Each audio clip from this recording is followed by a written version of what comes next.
While I was on a 2-week fishing trip in Florida, my daughter sold my house to pay off her deadbeat husband's gambling debts. When I returned, they mocked me to my face saying, "Now you are homeless, old man." I just smiled and asked, "What is so funny?" They snapped back, irritated by my calm. I replied that the house they sold was actually not mine to sell. I am Malik Jefferson. I am 70 years old. And for the last 40 years, I have been the man who built half the skyline of this district in Chicago.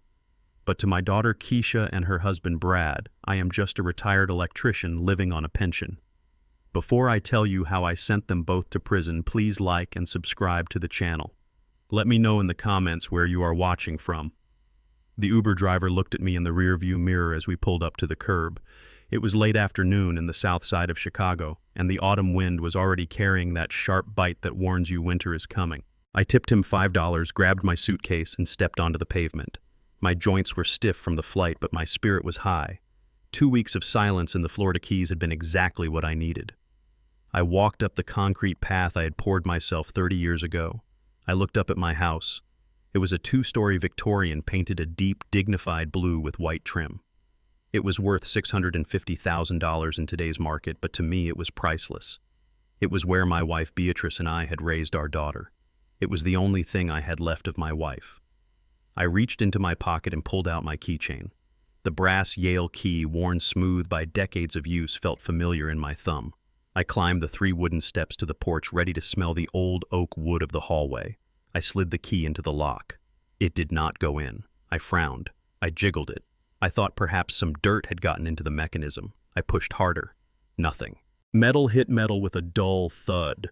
I leaned in closer, adjusting my glasses. My stomach dropped. This was not my lock. The old brass faceplate, scratched from years of missed aim in the dark, was gone. In its place was a shiny silver digital keypad with a brand name I did not recognize. A smart lock. I stepped back, looking at the door number. 4215. Yes, this was my house. I looked at the window. The curtains were different. The beige drapes Beatrice had sewn were gone, replaced by cheap white vertical blinds. Confusion turned into a cold spike of adrenaline. I pounded on the door. "Hey, is anyone in there?" I heard heavy footsteps. Not the light trot of my daughter Keisha, who had a spare key. These were heavy, boot-clad steps that shook the floorboards. The door swung open.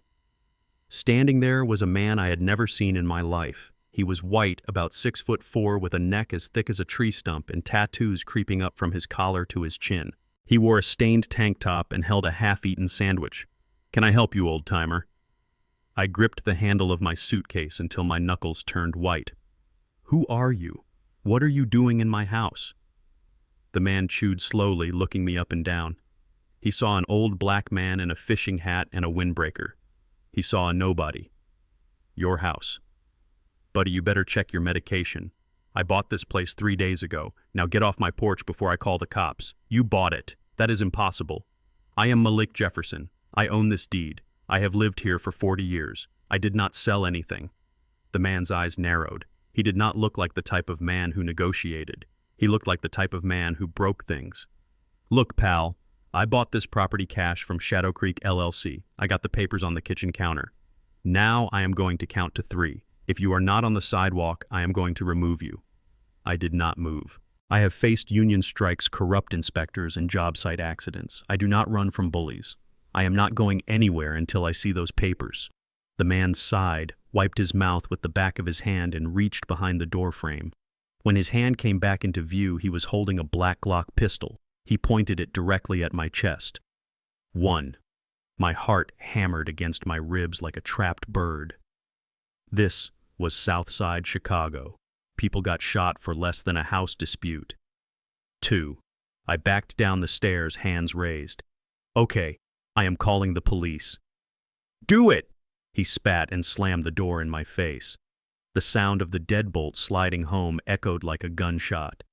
I stood on the sidewalk, my suitcase beside me, and dialed 911. My hands were shaking, not from fear, but from a rage so hot it almost blinded me. Someone had sold my house. Someone had stolen my life while I was sitting on a boat in Key West.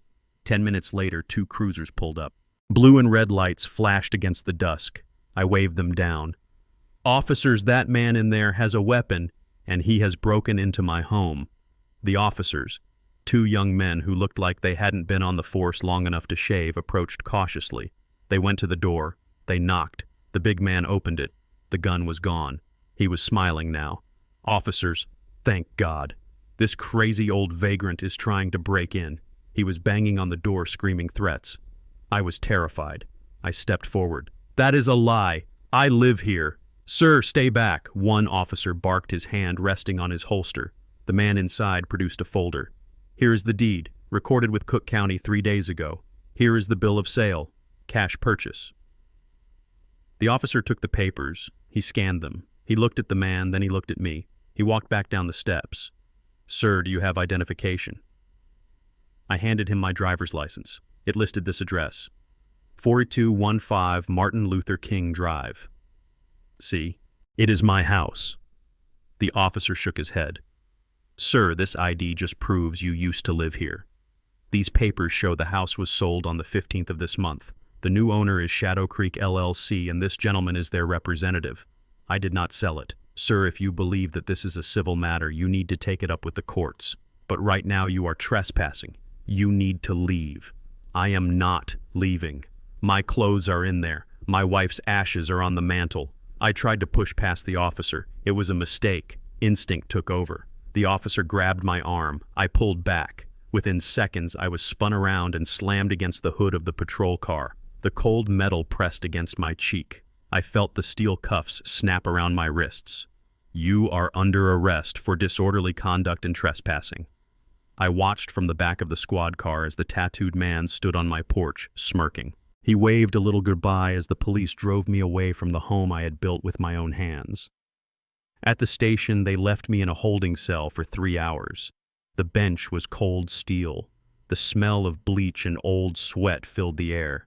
I sat there, my mind racing, trying to put the pieces together. Who could have done this?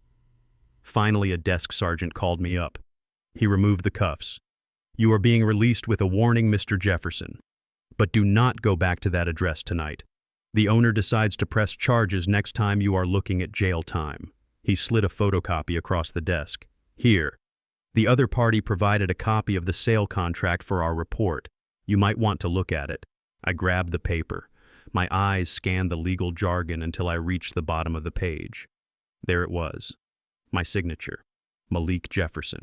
It looked exactly like my handwriting. The loops on the J, the sharp slant of the M. It was perfect.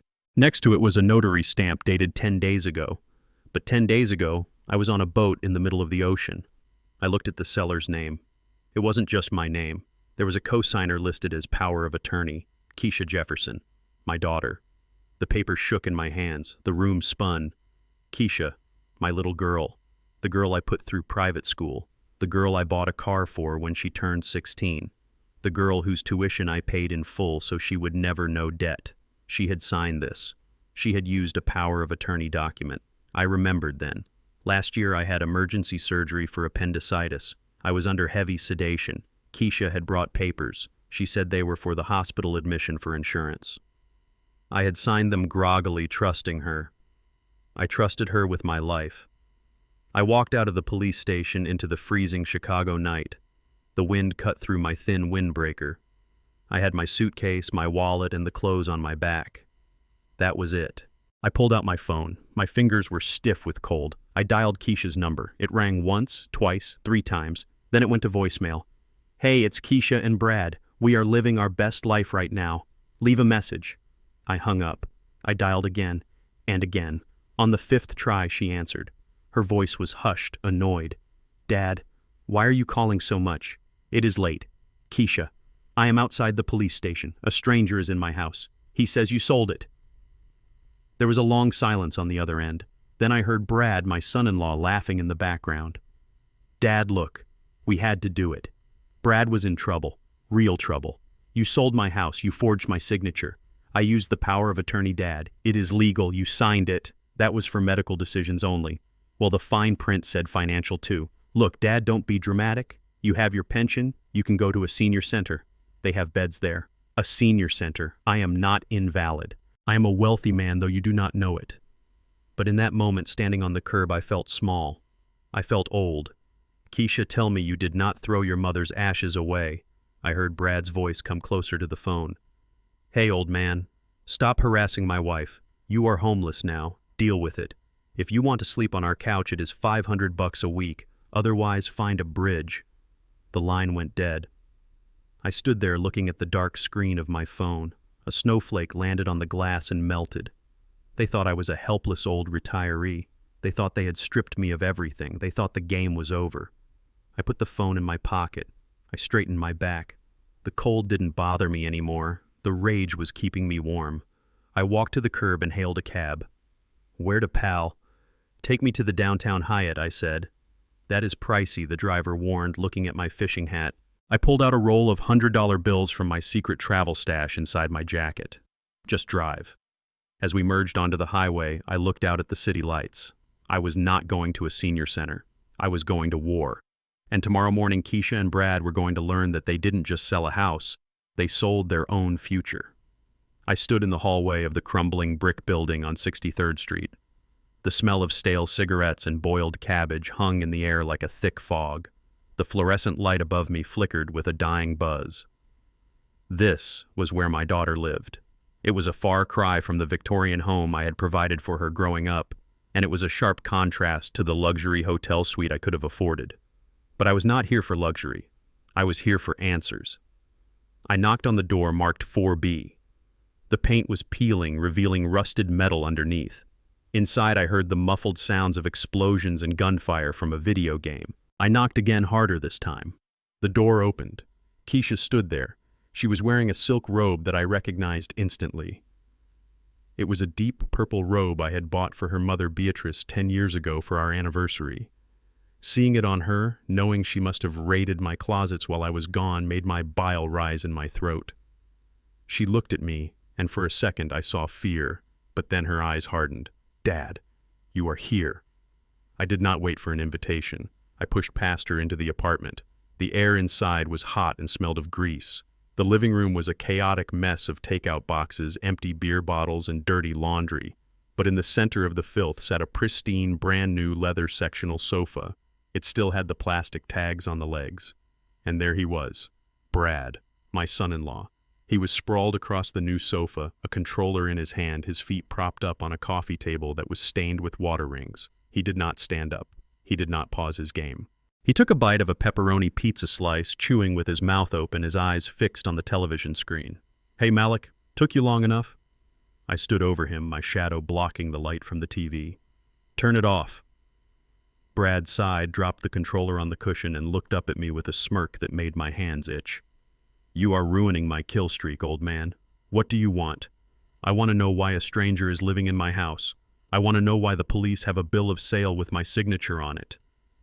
Keisha walked into the room, tying the robe tighter around herself. She did not look at me. She looked at the floor, then at Brad, seeking his approval. We had to do it, Dad. We had no choice. There is always a choice, Keisha. You stole my home. It was not stealing. Brad interrupted, picking a piece of pepperoni out of his teeth. It was asset liquidation. I was in a bind, Malik. Serious, guys. They wanted $200,000 or they were going to break my legs. Maybe worse. What was I supposed to do? Let them kill your daughter's husband. I looked at him, at his soft hands that had never held a hammer, at his arrogant face. I would have preferred that outcome, I said coldly. Keisha gasped. Dad, how can you say that? I can say it because I worked 40 years for that house. I poured the foundation. I framed the walls.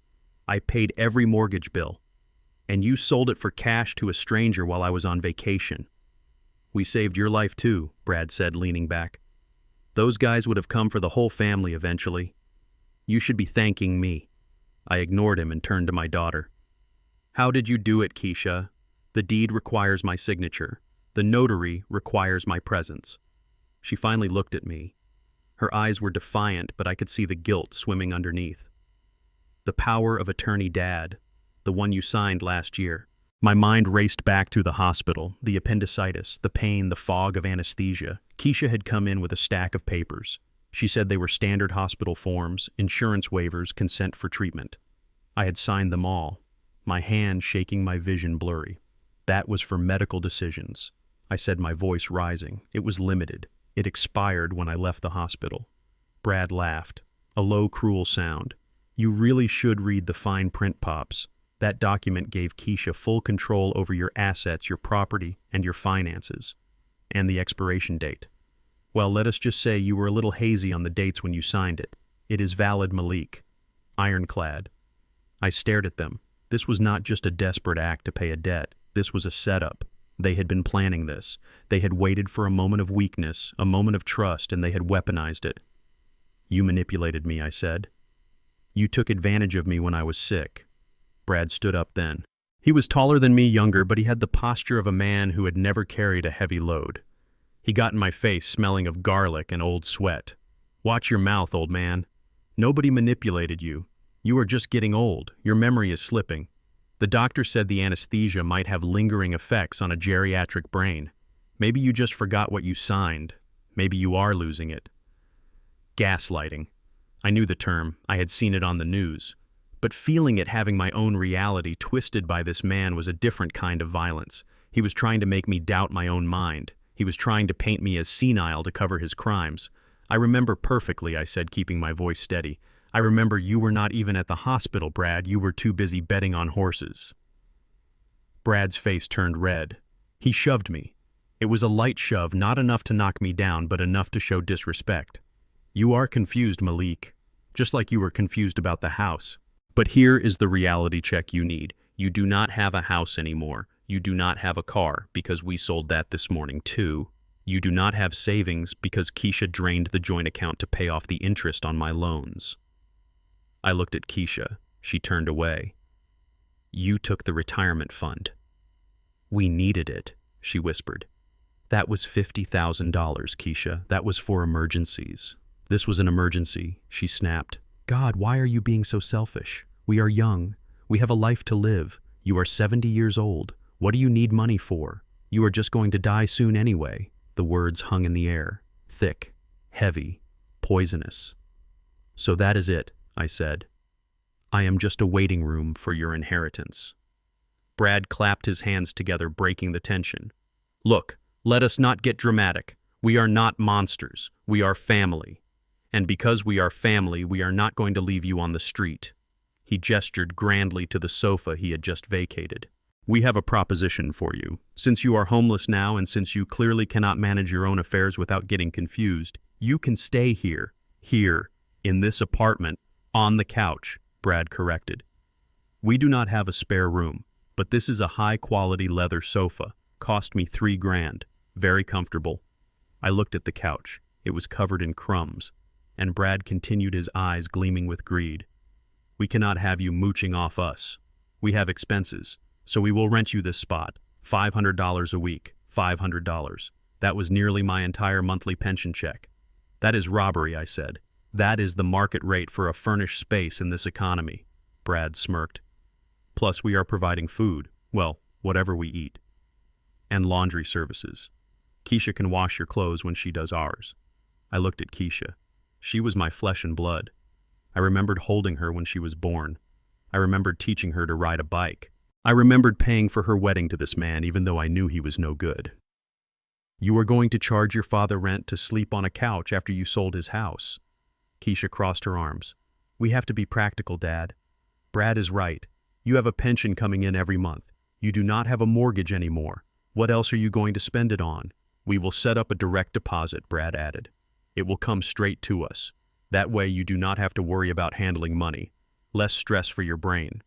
I stood there looking at them. I saw them for what they truly were. Not a daughter and a son-in-law in trouble, but predators. Vultures picking at the bones of a life they thought was over. They thought I was trapped. They thought I was a senile, helpless old man with nowhere to go. They thought they had won. If I walked out that door right now, I could go to my lawyer. I could freeze everything. I could bring down the full weight of the law on them. But if I did that, they might run. They might hide the money they had left. Or worse, they might play the victim to the courts, claim I was mentally incompetent, and use the very documents they forged to lock me away in a facility. No, I needed more. I needed undeniable proof of their cruelty. I needed to witness their crimes up close. I needed them to believe I was exactly what they said. I was weak, broken, and compliant. I lowered my head. I let my shoulders slump. I let my hands tremble slightly. I forced myself to look defeated. "Okay," I whispered. Brad's smile widened into a grin. "Okay, what?" "Okay. I will stay. I have nowhere else to go." "Smart choice," Brad said, patting me on the shoulder hard. "Welcome home." He grabbed his slice of pizza and sat back down on the couch right next to where I was standing. "Now move out of the way. You are blocking the screen." I moved to the corner of the room. I sat on a hard wooden dining chair. I watched them. Keisha went into the kitchen and started making a drink. Brad yelled at the TV. They ignored me completely. I sat there in silence, my face a mask of sorrow, but behind my glasses my eyes were dry and sharp. I was calculating. I was memorizing. They wanted a homeless old man. I would give them one. I would be the best roommate they ever had. I would clean their floors. I would wash their clothes. I would listen to their conversations. I would watch where they hid their papers. I would learn every password, every PIN number, every secret they thought they were keeping from the senile old man on the couch. "You want $500 a week, Brad," I thought to myself. "I will give it to you. But you are going to pay for every single cent with your freedom." I leaned my head back against the wall and closed my eyes, feigning sleep. But I was wide awake. The construction of their downfall had just begun, and I was the foreman. I woke up before the sun had a chance to touch the skyline of Chicago. My back was screaming in protest against the lumpy cushions of Brad's leather sofa. The apartment was silent except for the hum of the refrigerator and the occasional siren wailing in the distance. I folded the scratchy blanket they had given me and placed it neatly on the armrest. I was not a guest here. I was an inmate, and inmates have to follow the rules until they figure out how to break out. I slipped out of the apartment without making a sound. The morning air was crisp and smelled of exhaust and damp concrete. I walked 6 blocks to the bus stop. My destination was the Cook County Recorder of Deeds office downtown. I needed to see the paperwork with my own eyes. I needed to see the crime scene on paper. The office was a cavernous room filled with rows of computers and people looking for answers they usually did not want to find. I took a ticket and waited. When my number was called, I walked up to the clerk. She looked tired, sipping a large coffee, her eyes glazed over. "I need to see the recent transaction history for the property at 4215 Martin Luther King Drive," I said. She typed the address into her system. Her keystrokes sounded like gunfire in the quiet room. "Here it is," she said, turning the monitor slightly. "Quitclaim deed. Recorded 3 days ago." I leaned in. I saw the image of the document scanned into the system. Grantor Malik Jefferson, grantee Shadow Creek, LLC. And there at the bottom was the signature. My name signed by Keisha Jefferson as power of attorney. I asked the clerk to print it. I paid the fee with the cash I had hidden in my shoe. I took the warm pages to a table in the corner and sat down. I stared at the numbers. The sale price was listed clearly on the transfer tax declaration. $350,000. I felt a cold rage settle in my stomach. It was heavier than the breakfast I had skipped. $350,000. That house was appraised at $650,000 last year. The woodwork alone, which I had restored by hand, was worth a fortune. The location was prime, right in the path of the new university expansion. Developers had been knocking on my door for 5 years, offering me $600,000 cash, and Keisha sold it for half its value. This was not a market sale. This was a fire sale. This was a panic move. No legitimate buyer gets a house for 50 cents on the dollar unless the seller is desperate or the buyer is a criminal. Shadow Creek, LLC. I memorized the name. This confirmed what Brad had said about being in trouble. He did not just sell my house to pay a debt. He gave my house away to save his own skin. He handed over my life's work to a shark for the price of a minnow. I looked at the date on the deed. It was signed the day after I left for Florida. They had not waited a week. They had not waited a day. They had waited until my plane was in the air. I folded the papers and put them in my inside jacket pocket. They were the first brick in the wall I was going to build around them. My next stop was the bank. I walked 10 blocks to the branch where I had kept my accounts for 30 years. I knew the manager, Mr. Henderson, but I avoided his office. I did not want him to see me like this, unshaven and wearing wrinkled clothes. I went to the teller line. "I need a statement for my savings account," I told the young woman behind the glass. "And I need a history of withdrawals for the last 60 days. She asked for my ID and typed in my account number. Her eyebrows shot up. She looked at the screen, then at me, then back at the screen. "Sir," she said, her voice dropping to a whisper, "is everything okay?" "Just give me the numbers," I said. She printed the statement and slid it under the glass. I picked it up. Balance. $12.45. I stared at the number. $12. I had worked since I was 18 years old. I had saved. I had invested. I had put $50,000 into that liquid savings account for emergencies. It was my safety net. It was the money for a new roof, for medical bills, for a rainy day. And now it was gone. I ran my finger down the transaction list. It was a massacre. ATM withdrawal, $500. ATM withdrawal, $500. It went on for pages. Starting 2 months ago, every single day the maximum daily limit had been pulled out. 500 here, 800 there. Cash back at grocery stores. Cash back at gas stations. Keisha. She had my debit card number. I had given it to her once years ago to buy groceries when Beatrice was sick. She had kept it. She had waited. While I was recovering from surgery, drugged and vulnerable, she must have taken the card from my wallet and cloned it. Or maybe she just wrote down the numbers. It did not matter how. What mattered was the consistency. She did not drain it all at once. That would have triggered a fraud alert. She bled me dry slowly, day by day, like a parasite. I looked at the dates. The withdrawals accelerated 2 weeks ago, right before I left for Florida. They knew they were going to sell the house. They knew I would find out. So they decided to take everything before the bridge burned down. They left me $12. That was not even enough for a cab ride back to the hellhole they called home. I thanked the teller and walked out. The wind had picked up, whipping down the concrete canyons of the city. I felt light, untethered. I had no home. I had no cash savings. I had a suitcase of clothes and a burning hatred that was keeping me upright. I walked until my legs ached. I ended up in Millennium Park. It was full of tourists taking pictures of the sculpture they call the Bean.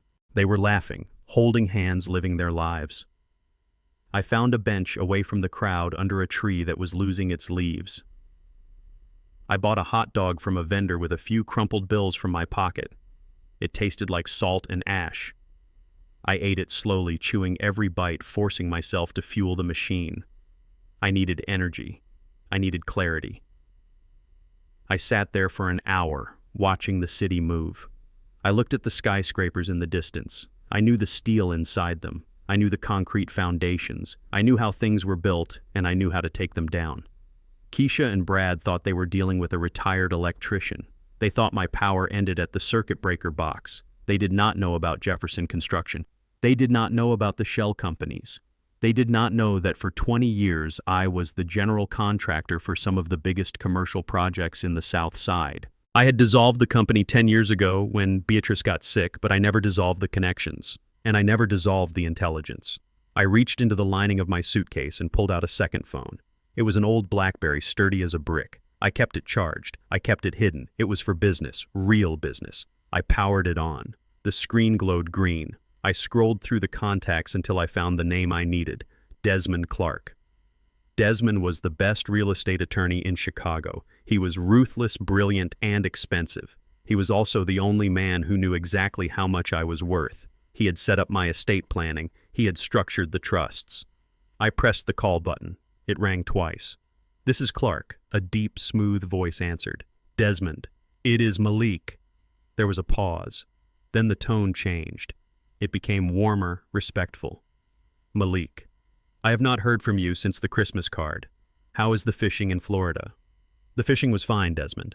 The coming home part, not so much. I need to see you. Today." Desmond did not ask questions. He did not ask why. He knew me. If I was calling on this line on a Wednesday afternoon, the sky was falling. "I have a slot at 2 o'clock. Come to the office, or I can send a car." "No car," I said. "I do not want anyone seeing me in a luxury vehicle. I will come to you." But Desmond, pull the file on the Beatrice Jefferson Irrevocable Trust, and pull the file on the property at 4255 Martin Luther King Drive. I heard the sound of a pen scratching on paper. "Is there a problem with the property, Malik?" "My daughter sold it," I said. Silence. A long, heavy silence. Malik, Desmond said slowly, "That is impossible." "I know," I replied. "But she thinks she did. And the man living in my living room thinks she did." "I see," Desmond said. His voice was cold now, sharp, legal. "I will have the files on my desk when you get here. Malik, are you safe?" "I am sitting on a park bench eating a $2 hot dog, Desmond. I am perfectly safe. It is my son-in-law who is in danger. He just does not know it yet." I hung up the phone. I finished the last bite of the hot dog. I wiped my mouth with a paper napkin. I looked at the reflection of the city in the giant silver sculpture. I looked small. I looked like an old man in a fishing hat. Good. Let them see an old man. Let Brad see a victim. Let Keisha see a burden. They had taken my house. They had taken my cash. But they had made a fatal error. They assumed the house belonged to me. But it didn't. I stood up and brushed the crumbs from my lap. It was time to go to work. I had a meeting with a shark, and we were going to smell blood in the water. I waited on the corner of Michigan Avenue and Monroe precisely at 2 o'clock. A black Mercedes Maybach pulled up to the curb, its tinted windows reflecting the gray Chicago sky. The rear door clicked open. I slid inside. The interior smelled of rich leather and expensive cologne, a stark contrast to the smell of old grease that clung to my jacket from Brad's apartment. Desmond Clark sat on the other side of the cabin. He was 50 years old, wearing a bespoke suit that cost more than most people's cars. He did not look at my fishing hat or my wrinkled windbreaker. He looked me in the eye. He held out a hand. "Malik, it has been too long." I shook his hand. His grip was firm. Desmond was one of the few men in this city who knew the man behind the pensioner disguise. He knew that before I retired, Jefferson Construction had poured the concrete for the very building we were parked in front of. "I did not come here for pleasantries, Desmond. I need to know who bought my house." Desmond nodded. He reached into a leather briefcase and pulled out a thick blue folder. He slid it across the center console. "We ran a background check on Shadow Creek LLC. It is a shell company, Malik. Registered in Delaware, but the money trails back to a group operating out of a warehouse in the meatpacking district." He opened the file. There were photos of men I did not recognize, grainy surveillance shots. "They are an Eastern European gambling syndicate. They run high-stakes sports betting and loan sharking operations." I looked at the photos. These were not real estate investors. These were leg breakers. So Brad was telling the truth about one thing I said. He was in trouble. Desmond tapped a photo of a man with a scar running down his cheek. "Your son-in-law owes them $200,000. He lost it betting on college football and some cryptocurrency scheme that went bust. Shadow Creek LLC didn't buy your house because they wanted the architecture. They took it as payment, a liquidation of assets to cover a bad debt." I felt a cold shiver. My home, the place where Beatrice had planted her roses, the place where I had built the nursery. It was just a poker chip to them. They threatened to kill him, didn't they? "That is their standard operating procedure," Desmond said. Brad panicked. He needed an asset to trade. He offered them the house. They probably gave him a value of $350,000 to clear the debt and the interest, and they paid him the difference in cash to keep him quiet. That explains why he has a new sofa, and you are sleeping on it. I closed the file. My hands were steady. So they have the house. They have the deed. Desmond smiled then. It was a shark's smile. Cold, sharp, dangerous. That is the interesting part, Malik. They think they have the deed. They have a piece of paper signed by Keisha Jefferson as power of attorney for Malik Jefferson. Yes. She forged the date on the POA. It does not matter if the date was valid or not, Desmond said. He leaned forward, his voice dropping an octave. Keisha had the authority to sign for Malik Jefferson. But Malik Jefferson does not own the house at 4215 Martin Luther King Drive. I looked at him. For a second I was confused. Then the memory hit me. 10 years ago. Beatrice was dying. We sat in this very office. I wanted to protect everything we had built. I wanted to make sure that no matter what happened to my business, no matter what lawsuits came from the construction sites, our home would be safe. "The trust," I whispered. Desmond nodded. "The Beatrice Jefferson Irrevocable Trust. We moved the title into the trust a decade ago.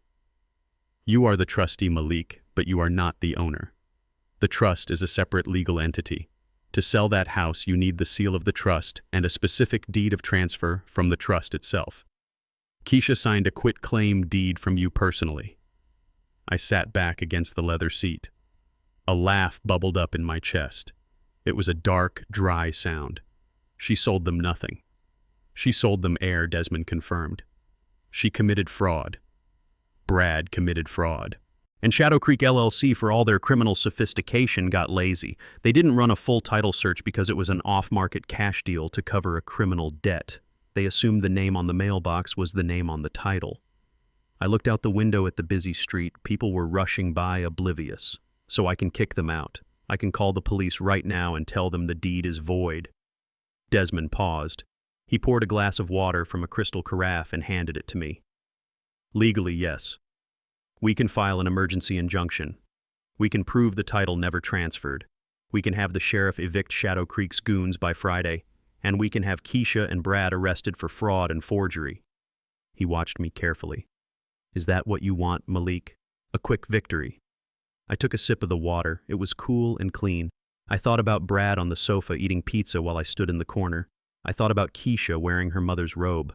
I thought about the $500 a week they wanted to charge me. If I arrest them now, I said slowly, they will claim it was a mistake. They will claim they didn't know about the trust. They will play the victims. They will say they were under duress from the mob. A soft judge might give them probation. Desmond nodded. And you will have your house back, but you will still have a daughter who betrayed you and a son-in-law who sees you as a piggy bank. I crushed the paper cup in my hand. No, that is not enough. Desmond opened another file. This one was thinner. I took the liberty of pulling the financials on your dormant construction holdings. You have $3 million in liquid assets sitting in the corporate accounts of Jefferson Holdings. You have 5 commercial properties in the loop generating $40,000 a month in rent. And the Beatrice Trust has a balance of $200,000 in bonds. He looked at me. You are a wealthy man, Malik. You could buy 10 houses. You could move to an island. Why are you wearing that windbreaker? Because I wanted them to be decent people, I said. I wanted them to build their own lives. I hid the money so they would learn the value of work. Clearly, I failed. You did not fail, Desmond said. You were generous. They were greedy. So what is the play? I do not want to sue them yet. I want to wait. Wait for what? I want them to dig the hole deeper. I want them to commit crimes that probation cannot fix. Desmond tapped his pen on the leather armrest. If you go back there, Malik, you are putting yourself in a hostile environment. Brad is desperate. He thinks he is in the clear, but he has money now. Bad money. He will be volatile. I am not afraid of Brad. I have handled union enforcers tougher than him. I need evidence, Desmond. The forgery is good. The fraud is good. But I want them for elder abuse. I want them for coercion. I want to show the world exactly who they are. Desmond pulled a small black device from his briefcase. It looked like a car key fob. This is a high-definition audio recorder. It has a 50-hour battery life. It uploads to the cloud whenever it hits a Wi-Fi signal. He handed it to me. If you are going back into the lion's den, take this. I pocketed the device. I am going back. They think I am a homeless old man. I am going to play the part. I am going to be the pathetic, confused father-in-law. I will wash their dishes. I will sleep in their basement. And I will record every word they say. Desmond looked worried. Malik, the house. Shadow Creek is not going to just sit on it. They are developers in their own way. They flip properties. They cannot sell it without clear title, I said. No, but they can renovate it. They can gut it. Let them try, I said. The house is in a historic preservation district. Beatrice made sure of that 10 years ago. You cannot change a doorknob without a permit from the city. And since they are not the legal owners, they cannot get a permit. Desmond grinned. So if they touch the structure, it is a felony destruction of historic property, I finished. And the city can seize the construction equipment. You are a cold man, Malik Jefferson. I learned from the best, I said, nodding at him. I opened the door of the Mercedes. The cold air rushed in. Desmond, keep the files ready. When I give the signal, I want you to drop the sky on them. I want the bank accounts frozen. I want the credit cards traced. I want the trust documents filed with the district attorney. Consider it done. Be careful, Malik. Brad is stupid, and stupid men are dangerous. I stepped out onto the curb. I am counting on it, I said. I watched the black car slide away into the traffic. I adjusted my fishing hat. I hunched my shoulders. I put a tremor in my hand. It was time to go home, or at least to the place they called home. I took a bus back to the south side. I stopped at a liquor store and bought a cheap bottle of whiskey, pouring half of it out in the alley and splashing a little on my shirt. I needed to smell like defeat. I needed to smell like a man who had given up. When I knocked on the door of apartment 4B, Brad opened it. He was wearing a new watch. Gold. Gaudy. "Look who is back," he sneered. "Did you find a bridge or do you have my rent money?" I held out the cash I had withdrawn from the bank. $500. "I found an ATM," I mumbled, keeping my eyes on the floor. "It is all I have left for the week." Brad snatched the bills from my hand. "Welcome back to luxury, Malik. Try not to snore tonight." He let me in. I walked past him, dragging my feet. I saw Keisha in the kitchen cooking steaks, ribeyes, thick ones. "We are celebrating," she said, not looking at me. "Brad made some smart investments." I bet he did, I thought. I went to the couch and sat down. I slipped my hand into my pocket and pressed the button on the recorder. The little red light blinked once unseen inside the fabric. I was in. The trap was set, and they were already walking right into it. The leather sofa lasted exactly one night. By the next morning, Brad decided that my presence in the living room was ruining the aesthetic of his new life. He woke me up by kicking the sole of my foot. "Get up, Malik. We need the room. You are going downstairs." Downstairs meant the basement. In these old Chicago 2 flats, the basement is not a finished rec room. It is a utility space. It is where the furnace lives. It is where the concrete floor sweats moisture even in the winter. It is dark. It smells of mold and rust, and it is cold enough to see your breath. I gathered my blanket and my suitcase. I did not argue. Arguments require energy, and I was saving mine for something more important. I followed Brad to the narrow wooden stairs that led into the dark. "Here is your new suite," Brad laughed, flipping a switch that turned on a single naked bulb hanging from a wire. "Don't touch the furnace, and keep out of the boxes in the corner. That is my inventory." He pointed to a stack of cardboard boxes labeled with various electronics brands. Probably stolen. Probably another scheme. Before I could step down, Brad held out his hand. "Phone." I looked at him. "I need to make calls, Brad. I have doctors." "You have nothing," Brad snapped. "You are indigent. You are a dependent, and I do not want you calling social services or crying to the neighbors. Hand it over, or you can sleep outside in the alley." I hesitated just long enough to make it look real. I reached into my pocket and pulled out the smartphone I had used to call Keisha from the police station. It was a standard model, nothing special. It was not the encrypted BlackBerry Desmond had given me. That was taped securely to the inside of my thigh under my trousers. I handed him the phone. Brad snatched it and shoved it into his back pocket. "For your own good, old man. We cannot have you getting confused and calling 911 because you forgot where you live." He slammed the door at the top of the stairs. I heard the lock turn. I was a prisoner in the foundation of a building I could have bought 10 times over. I set my suitcase on an old wooden pallet to keep it off the damp floor. I made a bed using a pile of old curtains I found in a plastic bin. It was humiliating. It was degrading. But it was also perfect. Being invisible is a superpower, and down here, I was a ghost. But ghosts still have to work. 2 hours later, the door opened. Keisha stood there holding a plastic laundry basket overflowing with clothes. She would not look me in the eye.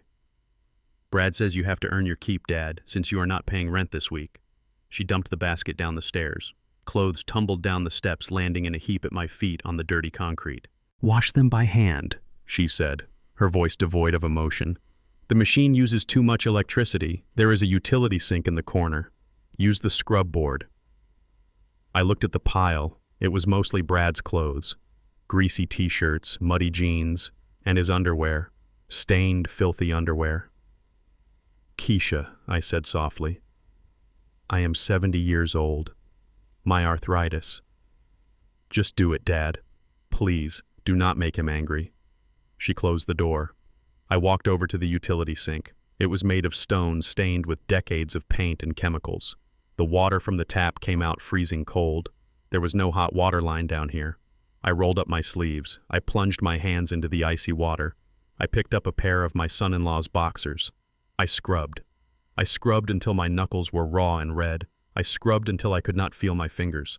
I washed away the filth of a man who was stealing my future. Every scrub was a deposit in the bank of my rage. Every time I wrung out a shirt, I imagined I was wringing out the lies he had told. I hung the wet clothes on the exposed pipes running along the ceiling. The basement filled with the smell of wet cotton and cheap detergent. When I was finished, the door opened again. Brad came down this time. He was holding a bucket and a mop. Floors, he barked. All of them. Kitchen, hallway, living room. And do not miss the corners. He marched me upstairs. The apartment floor was cheap laminate that was peeling at the edges, but Brad treated it like Italian marble. Get on your knees, Malik. You miss a spot, you do it again. I got down on my knees. My joints popped. A sharp pain shot up my back. I dipped the rag into the bucket of gray water and began to wipe. I crawled across the floor inch by inch. I cleaned under the table where they ate. I cleaned around the TV stand where Brad played his games. I cleaned the mud from his boots that he left by the door. Keisha was sitting at the kitchen table scrolling through her phone. She was drinking a glass of wine. My wine. From the collection I kept in the cellar of the house they sold. She saw me crawling. She saw her father, the man who had carried her on his shoulders, wiping the floor like a servant. She took a sip of wine and turned her page. She did not say a word. She did not offer to help. She did not even look embarrassed anymore. She had accepted this new reality. I was no longer her father. I was just a thing that took up space. I reached the spot near the sofa where Brad was sitting. He lifted his feet so I could wipe underneath. You missed a spot, he said. I looked. The floor was clean. It looks clean to me, Brad. He smirked. He reached out with his foot and kicked the bucket. Filthy gray water splashed across the floor I had just dried. It soaked into my pants. It spread in a dark puddle across the laminate. Whoops, Brad laughed. Clumsy old man. Look at the mess you made. Clean it up, and do it right this time, or you do not eat tonight. I froze. The water was cold on my skin. The humiliation burned hot in my chest. I looked at Keisha. She paused the glass halfway to her lips. For a second I thought she would speak. I thought she would scream. I thought she would remember who I was. She looked at the puddle. Then she looked at me. You heard him, Dad, she said quietly. Clean it up. I lowered my head. I dipped the rag into the spilled water. I wrung it out into the bucket. I wiped the floor again. I did not look at them. I could not. If I looked at them, they would see the fire in my eyes. They would see that the old man on his knees was not broken. He was just waiting. That night they gave me a sandwich with one slice of bologna and sent me back to the basement. I ate it in the dark, sitting on my suitcase. It was midnight when the voices started. The basement ceiling was thin, just subflooring and laminate. And the old heating ducts acted like a microphone carrying sound from the living room directly down to where I sat. I heard Brad pacing. I heard the heavy thud of his boots. I heard the beep of a phone dialing. I reached into my pocket and pulled out the high-definition recorder Desmond had given me. I pressed the button. The tiny red light blinked in the darkness. Yeah, it is done. Brad's voice came through the ceiling, clear and loud. He was talking to someone. His tone was different. Bragging. Manic. I told you I was good for it, Yuri. The house is sold. 350 large. The transfer went through 3 days ago. Check the county records if you do not believe me. Pause. Yeah, I know the interest was high. But I got the cash. I am going to wire you the 200 tomorrow morning. That clears the slate, right? We are square. I listened, holding my breath. He was confirming the debt. He was confirming the sale. He was talking to the loan shark. Then his voice dropped, but the excitement ratcheted up. But listen. I am not sending you everything. I have got 150 left over. Yeah. And I got a tip. A real insider tip. There is this new coin launching on Tuesday. Titan coin. My buddy says it is going to moon. It is a guaranteed 10x return in 24 hours. I shook my head in the dark. He was an addict. He had just committed a major felony to clear a life-threatening debt, and he was already planning to gamble the surplus. I am going all in, Yuri. I am putting the whole 150 on it. I will turn that into $1.5 million by Friday. Then I will pay you off, buy a mansion, and dump this dump. Pause.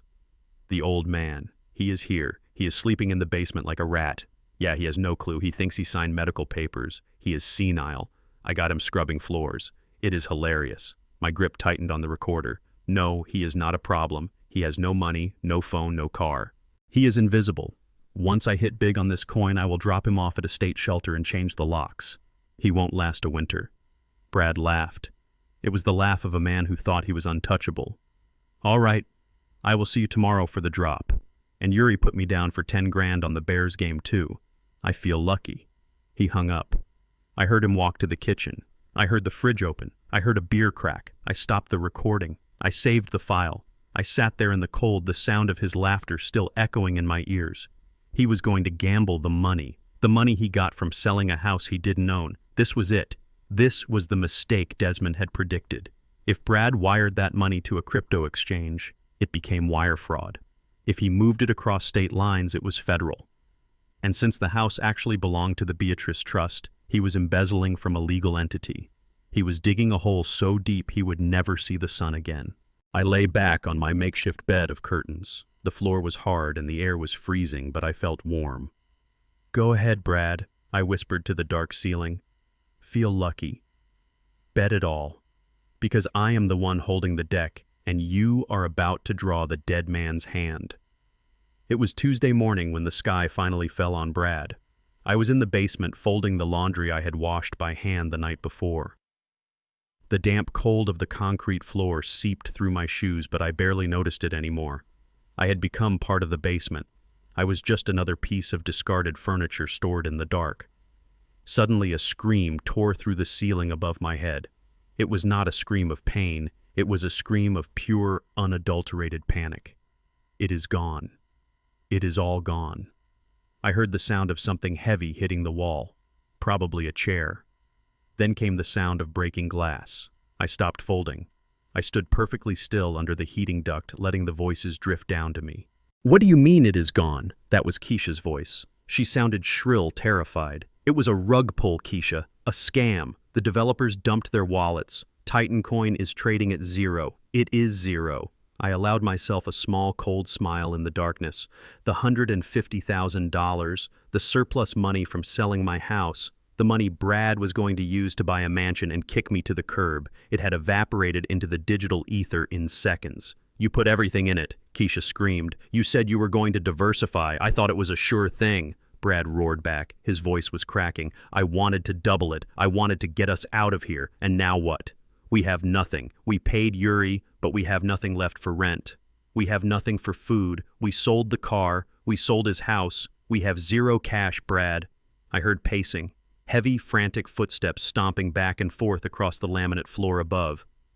"I need liquidity," Brad was muttering. "I need a stake. If I can just get $5,000, I can put it on the Lakers game tonight. I have a lock. I can make it back. I just need a starting pot." He was an addict. He had just lost a fortune, and his first instinct was not to get a job. It was to gamble again. He was spiraling, and he was going to take everyone down with him. "What can we sell?" Keisha asked. Her voice was desperate. "The TV. I already pawned the good one yesterday to buy the dip," Brad snapped. "We have nothing. This place is empty." Silence fell for a moment. Then I heard Brad's footsteps stop directly above where I was standing. Wait. The watch. What watch? The old man. On his wrist. He wears that old Rolex. The stainless steel one with the black face. I instinctively covered my left wrist with my right hand. The watch. It was a 1970 Rolex Submariner. Beatrice had saved for 3 years to buy it for me when I started my construction company. It was the first thing of value we ever owned. I had worn it every day for 40 years. It was scratched, it was faded, but to collectors it was worth $15,000, maybe $20,000. It was not just a watch. It was Beatrice. It was her faith in me. "He still has it?" Keisha asked. "Yeah, he never takes it off. That thing is vintage. It is worth 10 grand easy, maybe more. That is my stake. That is how I get us back in the game." I heard them moving toward the basement door. I looked around. There was nowhere to hide. There was nowhere to run. I was a 70-year-old man trapped in a concrete box with 2 desperate predators coming down the stairs. The door flew open. Light from the hallway spilled down the steps, blinding me for a second. Brad came down first, taking the steps 2 at a time. Keisha followed close behind him. Brad's eyes were wild. He was sweating. He looked like a cornered animal. "Give it to me, Malik." He did not call me Dad. He did not call me by my name. He just held out his hand, palm up, demanding. I stepped back until my back hit the cold brick wall. "Give you what, Brad?" "The watch. The Rolex. Take it off." I covered the watch with my other hand. My heart was hammering against my ribs, but my voice was steady. "No." Brad blinked. He was not used to me saying no. He was used to the beaten-down old man who scrubbed his floors. "What did you say to me?"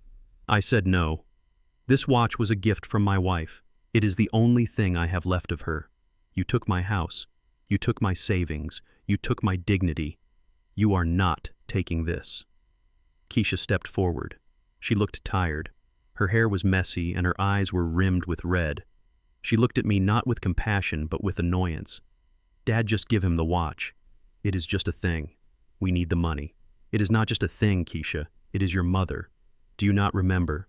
She gave it to me the day we signed the papers for Jefferson Construction. You were there. You were 5 years old. I do not care about the past, Dad," Keisha snapped. "I care about right now. We are broke. We are desperate. If you love me, you will help us. Love you. You sold my house while I was on vacation. You put me in a basement. That is not love, Keisha. That is abuse." Brad growled. He lunged forward. "I am done asking." He grabbed my left arm. His grip was strong, painful. He tried to wrench my hand away to get to the clasp. I fought him. I am old, but I worked construction for 40 years. I have grip strength. I locked my arm against my chest. "Let go of me," I shouted.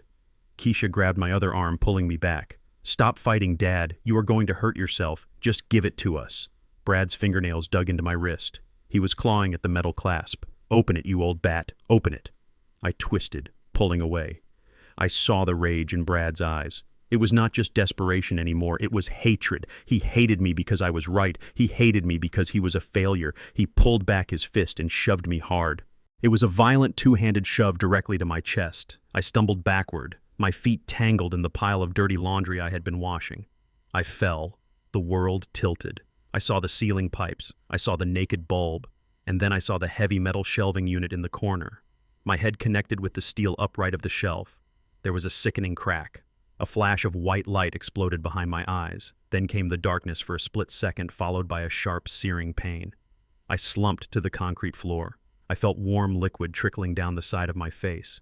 It ran into my eyes, stinging and blurring my vision. It dripped onto my collar. Blood. I lay there dazed. My vision swam. I looked up at them. Brad was standing over me, breathing hard. He looked at the blood on my face. He looked at his own hands. For a second I thought he might help me. I thought he might realize he had gone too far, but he didn't. He saw an opportunity. While I was stunned on the floor, he knelt down. He grabbed my limp left arm. He undid the clasp. He slid the Rolex off my wrist. "Got it," he whispered. He stood up, holding the watch up to the light. It gleamed silver in the dim basement. "Dad," Keisha said. Her voice was trembling, but she did not move toward me. She stayed by the stairs. "Is he okay?" "He is fine," Brad said, not even looking at me. He just bumped his head. "He is tough. Come on. We have to get to the pawn shop before it closes." He turned and ran up the stairs, clutching my dead wife's gift like a trophy. Keisha looked at me one last time. I was lying in the dirt, bleeding. Her father. The man who paid for her college. The man who walked her down the aisle. She looked at the blood pooling under my head. "I will bring you some ice later," she mumbled. Then she turned and followed her husband. She closed the door. She locked it. I was alone in the dark. The silence of the basement returned, broken only by the drip, drip, drip of my own blood hitting the concrete. I lay there for a long time. The pain in my head was a throbbing drumbeat. I felt dizzy, nauseous. I reached up and touched the wound. It was deep, a gash right above my temple. My hand came away wet and red. I should have called for help. I should have banged on the door, but I didn't. I sat up slowly. The room spun, but I forced it to stop. I dragged myself over to where my suitcase was hidden under the pallet. I reached inside the lining and pulled out the BlackBerry. My hands were shaking and covered in blood. I smeared red across the screen as I unlocked it. I did not wipe the blood off my face. I let it run. I wanted it to look exactly as bad as it was. I opened the camera app. I turned the lens toward myself. The image on the screen was horrifying. An old man with gray hair matted with dark blood. A rivulet of red running down his cheek into his white beard. My shirt collar was soaked. My eyes looked hollow-haunted. I snapped the picture. Flash. Then I took a picture of the metal shelf showing the sharp edge with my blood and hair stuck to it. Flash. I took a picture of my empty wrist where the pale skin showed where the watch had been for 40 years. Flash. I opened the secure messaging app. I selected Desmond Clark. I attached the photos. My fingers felt cold and clumsy, but I typed the message. Evidence number 1. Assault causing bodily harm. Robbery. Suspects Brad and Keisha. Location basement. Time 11:45 a.m. I hit send. I watched the progress bar. Sending, sending, sent. I put the phone back in its hiding place. I leaned my head back against the cold brick wall. I felt a strange sense of calm wash over me. They thought they had won a watch. They thought they had a stake for a game, but they had just handed me the weapon that would end them. Assaulting a senior citizen is a felony. In Illinois, it carries a mandatory prison sentence. Brad had just turned a financial dispute into a violent crime. He had crossed the line from a con artist to a thug. I closed my eyes and listened to the blood dripping onto my shirt. "Enjoy the watch, Brad," I whispered into the darkness. "It is going to cost you 15 years. I was still cleaning my dried blood from the basement floor when my secret phone vibrated. I wiped my hands on a dirty rag and pulled the BlackBerry from its hiding spot under the pallet. It was a text from Desmond Clark. "Look at the news. Channel 5. I did not have a TV in the basement, but I had data on the BlackBerry. I opened the browser and found the live stream. A reporter was standing in front of my house. 4215 Martin Luther King Drive. Behind her, a large yellow excavator was idling on my manicured lawn. Its claw had already ripped down the wrought iron fence I had installed in 1995. A chunk of the front porch railing was missing. Shadow Creek LLC was not wasting time. They were not moving in. They were tearing it down. They were going to build a multi-unit complex. Condos. Quick cash. I watched on the small screen as the machine pivoted. The operator was careless. He swung the arm too wide and smashed the bay window of the living room. Glass shattered. My heart clenched. That window. Beatrice used to sit there and read to Keisha. I wanted to scream. I wanted to run out of the basement and stop them with my bare hands. But I forced myself to breathe. This destruction was part of the plan. It was the bait. I typed a message to Desmond. "Do it. Now." 5 minutes later, Desmond replied. "Done. The tip has been filed with the Chicago Landmarks Commission. The file number is logged." I sat back against the cold wall. I closed my eyes and imagined the paperwork traveling through the digital veins of the city bureaucracy. My house was not just a house. It was a designated historic landmark. Beatrice had fought for that designation 10 years ago to protect the neighborhood from gentrification. It meant that every brick, every shingle, every window pane was protected by city ordinance. You could not demolish it. You could not even change the color of the paint without a hearing. And Shadow Creek LLC, in their rush to liquidate a bad debt, had not checked the zoning. They had bought a protected asset and treated it like a teardown. I switched back to the live stream. The reporter was still talking, unaware of the legal storm approaching. "We are seeing rapid development here in the South Side," she was saying. "But some neighbors are concerned about the speed of these changes." Suddenly, a white city vehicle pulled up to the curb. It had the seal of the Department of Buildings on the door. 2 men in hard hats and reflective vests jumped out. They did not look happy. One of them was holding a clipboard and a roll of orange tape. They marched up to the site foreman. I could not hear what they were saying, but I saw the body language. The inspector pointed at the broken fence. He pointed at the smashed window. He pointed at the excavator. The foreman threw his hands up. He was arguing. The inspector shook his head and slapped a large orange sticker on the front door. "Stop work order." I zoomed in on the screen. I knew what that sticker meant. It meant everything stopped, not just for today, for months, maybe years. The inspector pulled out a pad and started writing citations. I could practically count them. Unpermitted demolition, damage to historic property, safety violations. Each one carried a fine, and for a landmark violation, the fine was $10,000 per day. The excavator engine cut off. The silence was deafening even through the phone speakers. Shadow Creek LLC had just bought a $350,000 headache, and they couldn't build. They couldn't flip. They were stuck with a property they couldn't touch, racking up fines faster than a taxi meter. I put the phone down. A grim satisfaction settled in my chest, but I knew the ripple effect would be immediate. Upstairs, the phone rang. The landline. Brad still had one for his business calls. I moved to my listening spot under the duct. I heard Brad answer. "Hello." Then silence. A long, terrified silence. "No, wait. Yuri, listen." I did not know. Brad's voice was high-panicked. He was pacing again. What do you mean it is frozen? I sold you the house. It is your problem now. He stopped. He must have been listening to threats that would make a normal man wet himself. No, please. Yuri, I swear. I did not know it was a landmark. The old man never told me. He paused. Refund. What do you mean, refund? I do not have the money. I paid off the debt. Another pause. 350. You want the whole purchase price back. Yuri, that is impossible. I do not have it. I heard a crash upstairs. Brad had knocked something over. Please, give me time. I can fix this. I can talk to the city. I know people. He knew nobody. He was a gambler with a high school education and a fake Rolex. Okay. 48 hours. Please. Do not hurt her. Keisha has nothing to do with this. The line went dead. I heard Brad hyperventilating. He was gasping for air. Keisha. I heard my daughter running into the room. What happened? Who was that? It was Yuri. The city shut down the construction site. They say the house is a landmark. They cannot build. They cannot sell. They are stuck with it. So, it is their house now. No, it is not. They are saying the sale was fraudulent because I did not disclose the encumbrances. They are saying I sold them a lemon. They want their money back. All of it. $350,000. But we paid them $200,000. That is gone. They do not care. They want the full purchase price back because the deal is void. They say if I do not have it in 48 hours, they are going to come here. They said they are going to take it out of our skin. Keisha started crying. It was a wailing sound full of terror. We do not have it. We lost the rest in the crypto crash. We have nothing. I know. Brad was crying too now. We are dead. We are literally dead. I sat in the dark basement listening to their terror. It was a cold, hard sound. They were trapped. They were squeezed between the law and the mob, and they had no way out, except one. I heard Brad stop crying. I heard him sniffing. The old man. What? Keisha asked. The old man. He must have money somewhere.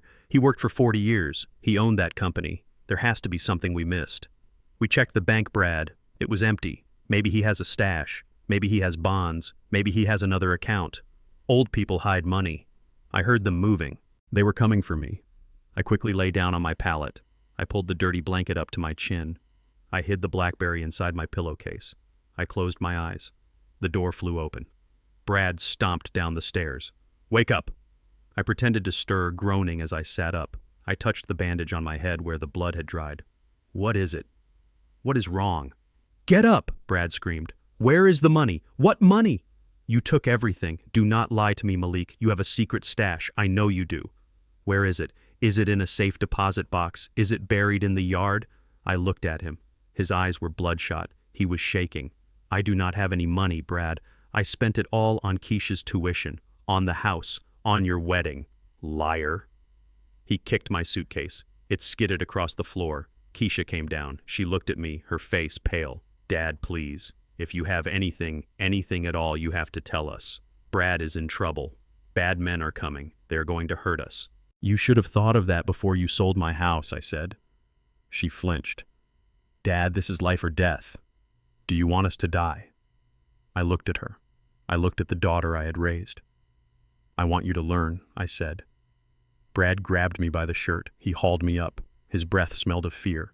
You are holding out on us. I am going to tear this basement apart. I am going to tear you apart. He threw me back onto the mattress. He started ripping open boxes. He dumped out my suitcase. He threw my clothes everywhere.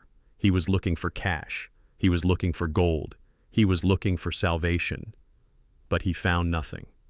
Because the only thing of value in that basement was the BlackBerry hidden under my head, and he was too panicked to look there. He tore through the boxes of his own stolen electronics.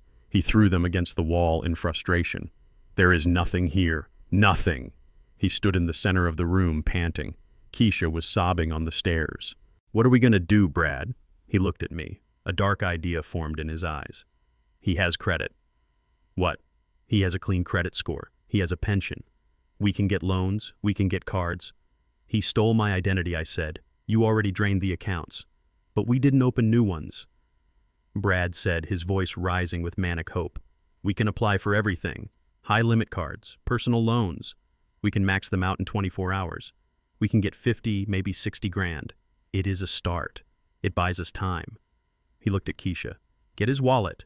Get his social security card. Keisha hesitated. Brad, that is fraud. We are already dead if we don't. Do it. Keisha came over to me. She reached into my pocket. I did not fight her. I let her take my wallet. I let her take the worn Social Security card I kept behind my license. I am sorry, Dad, she whispered. No, you are not, I said. She took the cards and ran up the stairs. Brad followed her. Start applying, he yelled. Hit every bank. Chase, Citi, Amex. Apply for everything. He stopped at the door and looked back at me. You better hope your credit is good, old man, because your life depends on it. He slammed the door. I waited until their footsteps faded. I pulled out the BlackBerry. I sent a message to Desmond. They are trying to open credit lines in my name. Let them. Do not block it yet. Desmond replied instantly. Malik, that ruins your credit. It creates a mess. I typed back. No, it creates a federal trail. Identity theft. Wire fraud. Bank fraud. Let them dig. I lay back down. I listened to them upstairs typing furiously on their laptops, desperate to find a digital lifeline. They were not just digging a hole anymore. They were digging a grave. And they were pulling the dirt in on top of themselves. Wednesday morning brought a silence that felt like a held breath before a scream. The air in the basement was stagnant and heavy with the smell of mold and my own unwashed clothes. I sat on my pallet of curtains staring at the dust motes dancing in the single beam of light coming from the small window at street level.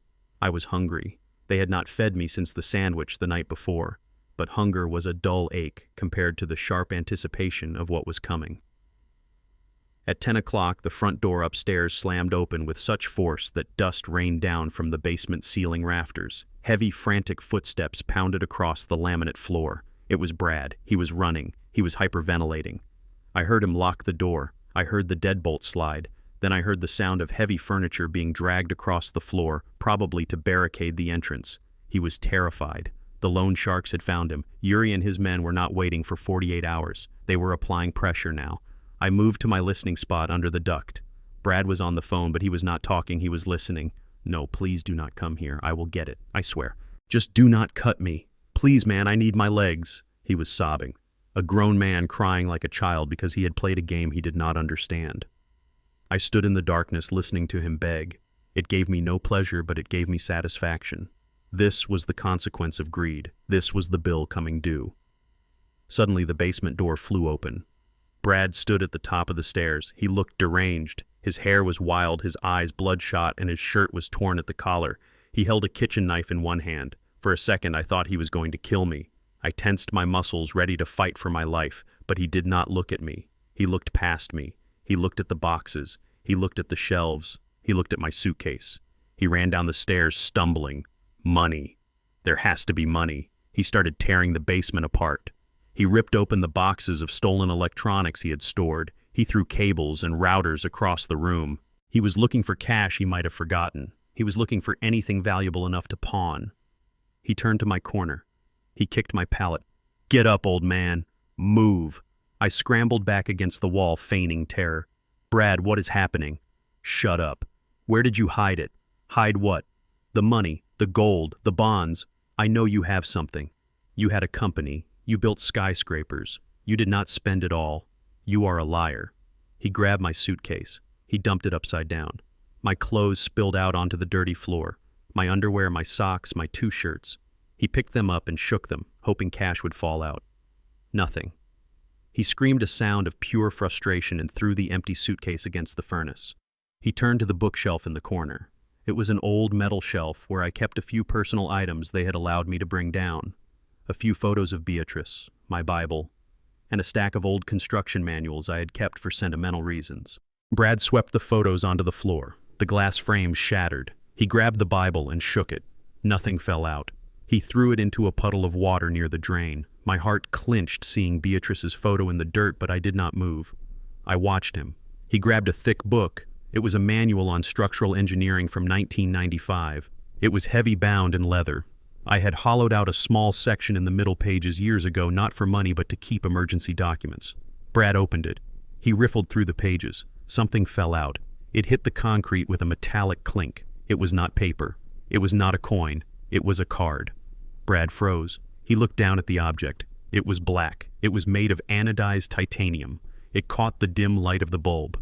He bent down and picked it up. He turned it over in his hands. It was my American Express Centurion card. The black card. The most exclusive credit card in the world. Invitation only, no spending limit. I had kept it active for 20 years, paying the $5,000 annual fee without fail, even after I retired. It was my ultimate emergency fund. My lifeline. Brad stared at it. He saw my name embossed in silver. Malik Jefferson. He saw the logo. American Express. He did not know what a Centurion card was. He was a small-time gambler who dealt in cash and debit cards. To him, it just looked like a weird, heavy credit card. He looked at the expiration date. It was valid for another 3 years. He looked at me, his eyes wide with shock and greed. "You have a credit card?" I pretended to be confused. I squinted at him. "That old thing. I have not used that in years. I think I canceled it. It was for buying lumber." Brad looked at the card again. He felt the weight of it. "It does not say canceled," he whispered. He looked at the back. There was no signature. He looked at me, and a twisted smile spread across his face. "You forgot about this, didn't you? You senile old fool. You have a credit card sitting in a book while we are starving." I tried to grab it. "Give that back, Brad. That is not yours. It is probably expired." He pushed me away easily. "Finders keepers. Malik, you are destitute, remember? You do not need credit." He shoved the card into his pocket. The panic in his eyes was replaced by a manic energy. "This is it. This is the lifeline." He did not know the limit. He did not know it was unlimited. He probably thought it had a $5,000 limit like his Capital One card used to have before he maxed it out. He ran up the stairs, leaving the basement in ruins. He slammed the door, and I heard him running down the hallway of the apartment. I waited until I heard the front door of the apartment open and close. He was gone. I reached under the pallet and pulled out the BlackBerry. I opened the American Express app. I had set it up to send silent alerts for any transaction, but not to decline them. Not yet. I sat in the dark and waited. 20 minutes later, the first notification came through. Transaction attempt, Best Buy, State Street, amount $1,200. My heart raced. He was testing it. He was buying something small, something easy to resell. An iPhone probably, or a laptop. I stared at the screen. I had the power to decline it right now. I could press one button and the card would be dead. Brad would be humiliated in the store, and he would come back here empty-handed and furious. But that was not the plan. If I declined it, he would just be a guy trying to use an old card. No crime, no federal offense. I needed him to succeed. I needed him to steal. I needed him to cross the line from desperation into felony fraud. I watched the screen. Transaction approved. I let out a breath I did not know I was holding. He had done it. He had successfully used a stolen credit card belonging to a senior citizen to make a purchase over $1,000. That was a felony in Illinois. But I knew Brad. One phone was not enough. He needed $200,000. 5 minutes later, another notification. Transaction attempt. Best Buy, State Street. Amount $4,500. He was buying MacBooks. He was cleaning them out. Transaction approved. 10 minutes later. Transaction attempt. Louis Vuitton, Michigan Avenue. Amount $3,200. He was buying luxury goods to resell or maybe a peace offering for Keisha. Transaction approved. He was running wild. He was drunk on the power of plastic. He thought he had found a magic wand. He thought I was a senile old man who had forgotten to close an account. He had no idea that every swipe of that titanium card was hammering another nail into his coffin. I sat there in the cold basement surrounded by the wreckage of my life, and I watched the numbers climb. 10,000, 15,000, 20,000. He was not just stealing my money. He was stealing his own freedom. I heard the front door open upstairs an hour later. Brad was back. I heard him laughing. It was a high, hysterical sound. "Keisha, look at this." I crept to my listening spot. "Oh my God, Brad, where did you get this? Is that a new bag?" "It is real, baby. And look at this. iPhones, MacBooks. I got it all. How did you pay for this?" The old man, he had a card hidden in a book, a black Amex. I tested it. "It works, Keisha, it works. The old fool forgot to cancel it." "But Brad, that is stealing. If he finds out, he won't find out. He does not even have a phone. He thinks it is expired. And guess what? I checked the receipt. The available credit line does not show a limit. It just says available. What does that mean? It means we are rich, Keisha. It means we can buy tickets, we can fly out of here, we can go to the Maldives, we can disappear before Yuri finds us. You want to run? We have to run. But first we are going to live a little. We deserve this, Keisha. After everything we put up with taking care of him, we deserve a reward. I heard the sound of boxes being ripped open. I heard the beep of new phones being turned on. Let us book a hotel, Brad said. The nicest one in the city, the signature room. Let us have a feast. I want steak. I want lobster.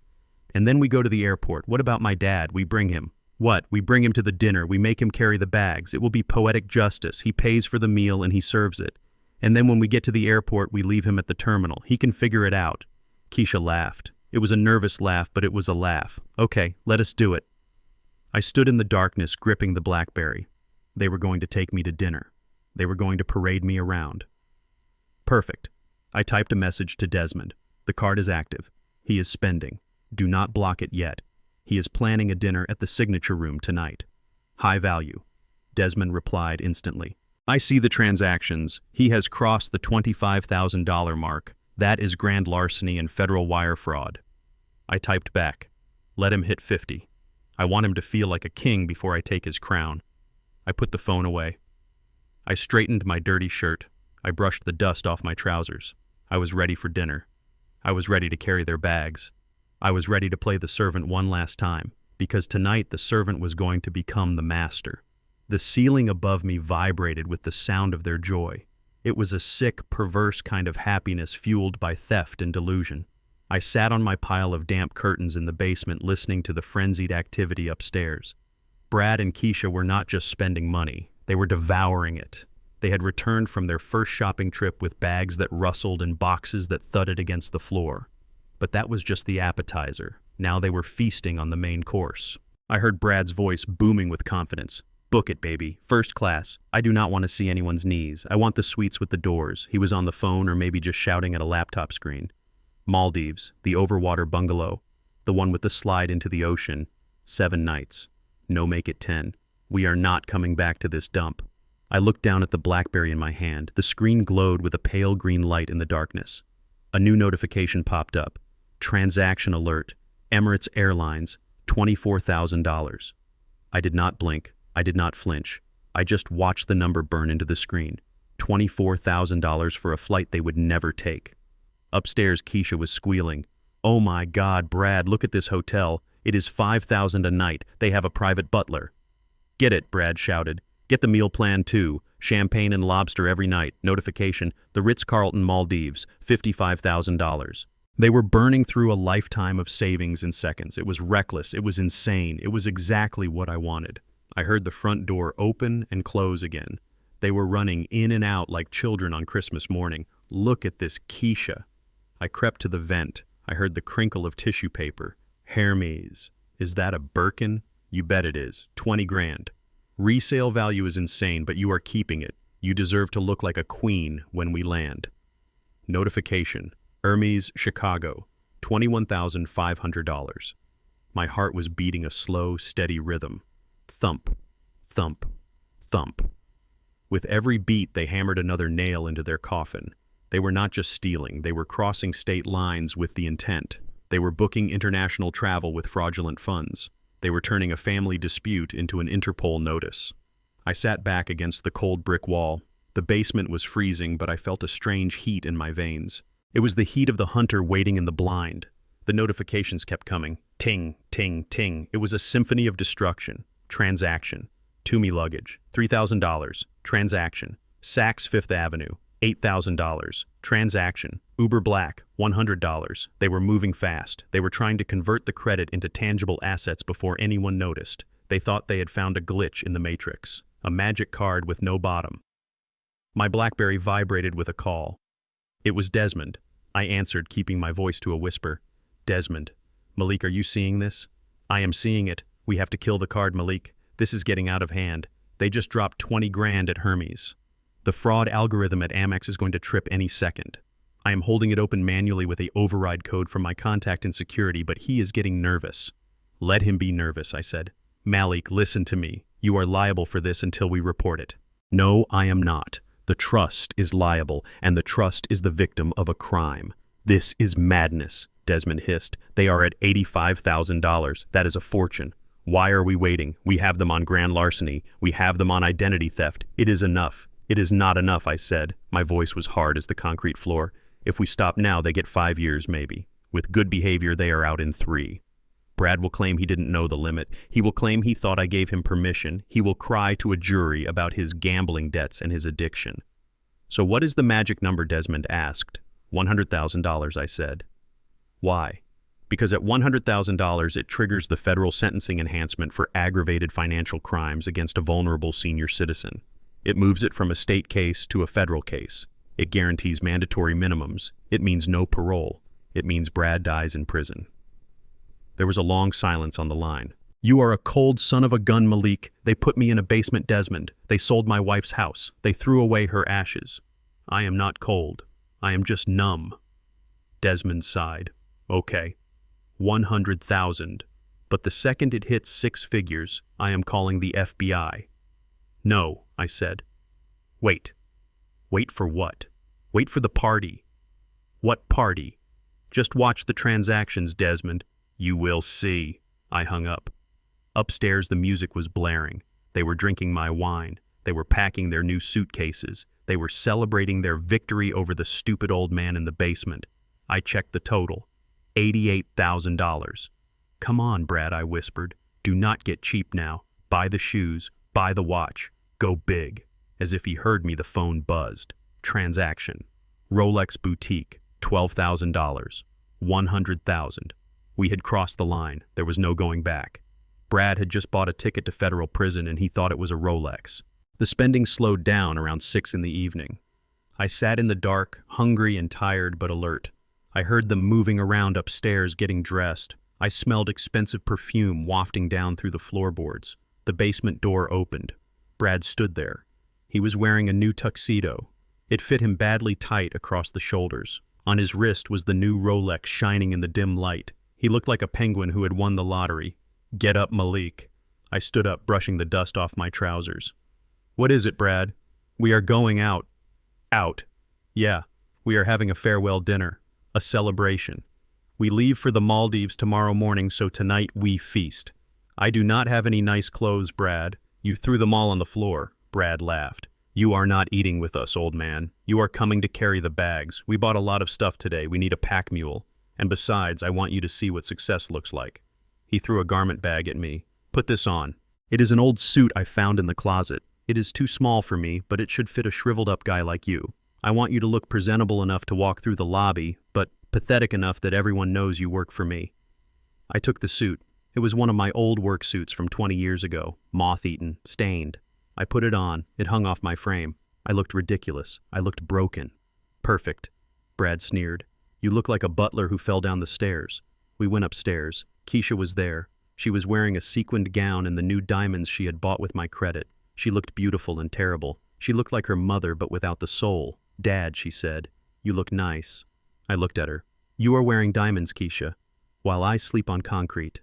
She looked away, touching the necklace nervously. "It is just for tonight, Dad. We are starting a new life. You will be fine here. The rent is paid up for the month." She was lying. They were abandoning me. They were going to leave me in an empty apartment with no food and no money while they flew to paradise. "Let us go," Brad said, checking his new watch. "The reservation is at 8. "Where are we going?" I asked. "The signature room," Brad said, puffing out his chest.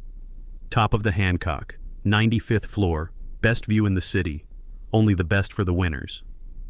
The signature room. I knew it well. I had poured the foundation for the John Hancock Center back in 1968 when I was just an apprentice. I knew every beam of steel in that building. It was fitting. We were going to the top of the world to watch them fall. We took an Uber Black to the building. The driver opened the door for Brad and Keisha. I had to open my own. I carried the shopping bags, 4 of them, heavy with designer boxes. We rode the elevator up. My ears popped. Brad was giddy taking selfies with Keisha. "Look at this view, babe. This is our city now. We own this town." We walked into the restaurant. The maitre d' looked at me with concern. My suit was wrinkled, my face was unshaven, and I was carrying shopping bags like a servant. "Is this gentleman with you, sir?" he asked Brad. "Yeah, he is with us," Brad said loudly. "He is the help. Just put him in a chair in the corner. He is not eating." The maitre d' frowned, but Brad flashed the heavy black card. "Whatever you want, sir." They sat at a window table. The city lights spread out below them like a carpet of diamonds. I was seated on a small folding chair near the service station 10 feet away. I placed the shopping bags at my feet. I watched them order. Caviar service, $200. Seafood tower, $300. Bottle of Dom Perignon, $500. Wagyu steaks, $400. Brad was shouting at the waiter, ordering everything on the menu. He was drunk on power. He was drunk on theft. He waved at me, holding up a glass of champagne. "Cheers, Malik. Thanks for the memories." I sat stoically, my hands folded in my lap. I felt the BlackBerry vibrating in my pocket. It was Desmond. "Total spend is $120,000, Malik. The FBI is coordinating with Chicago PD. They are 5 minutes out." I did not reply. I just watched. Brad was laughing loud and obnoxious. He was attracting stares from the other diners. He did not care. He thought he was untouchable. He leaned over and kissed Keisha. "To us, baby. To the good life. To us." Keisha smiled, clinking her glass against his. They were celebrating their crime. They were toasting their betrayal. I looked at the waiter approaching with the bill folder. It was time. Brad opened the folder. He did not even look at the total. He just pulled out the black titanium card and dropped it onto the tray with a heavy clatter. "Put a 20% tip on there, my good man, and bring me another bottle for the road." The waiter bowed and walked away with the card. I watched Brad. He was leaning back, hands behind his head, looking out at the skyline. He looked like a king. Then I saw the waiter stop at the terminal. I saw him swipe the card. I saw him frown. I saw him swipe it again. He picked up the phone. He spoke for a moment. His face went pale. He walked back to the table. He was not bowing anymore.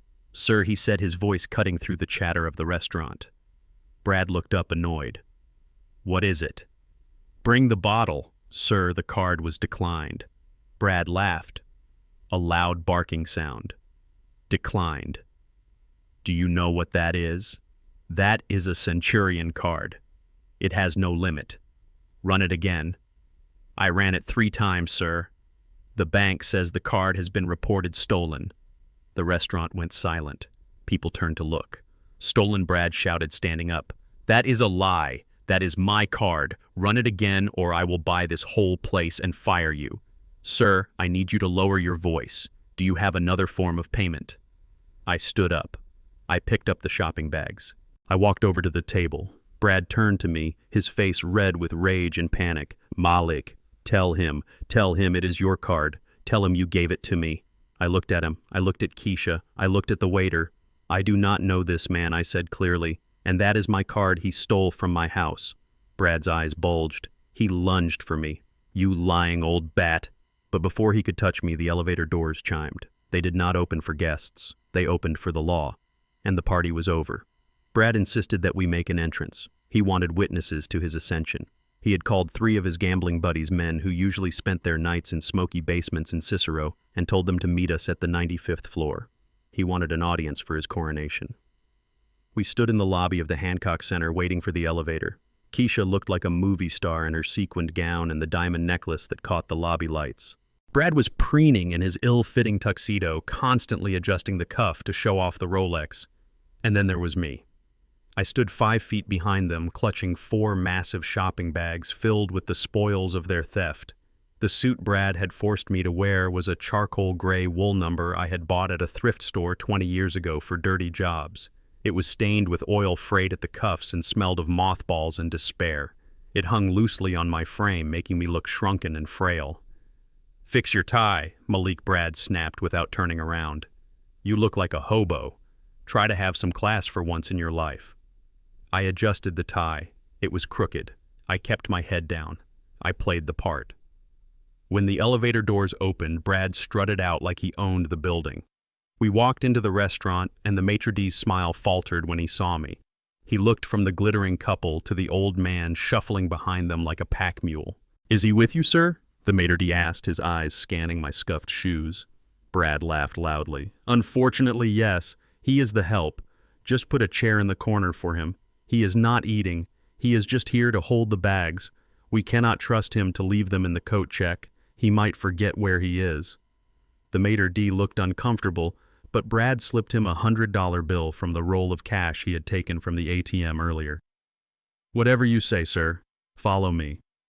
They were seated at a prime window table overlooking the sprawling grid of Chicago lights. The city burned gold and amber below us. I knew that grid. I knew the men who laid the cables and poured the asphalt. But tonight I was just a shadow in the corner. I was seated on a small folding chair near the service station, the shopping bags piled around my feet like a barricade. Brad's friends arrived a few minutes later. They were loud men in cheap suits, their eyes darting around the expensive room as if they expected to be kicked out. There was Tony, a bookie with a nervous tick, and Mike, a guy who sold salvage parts. They greeted Brad with high fives and back slaps.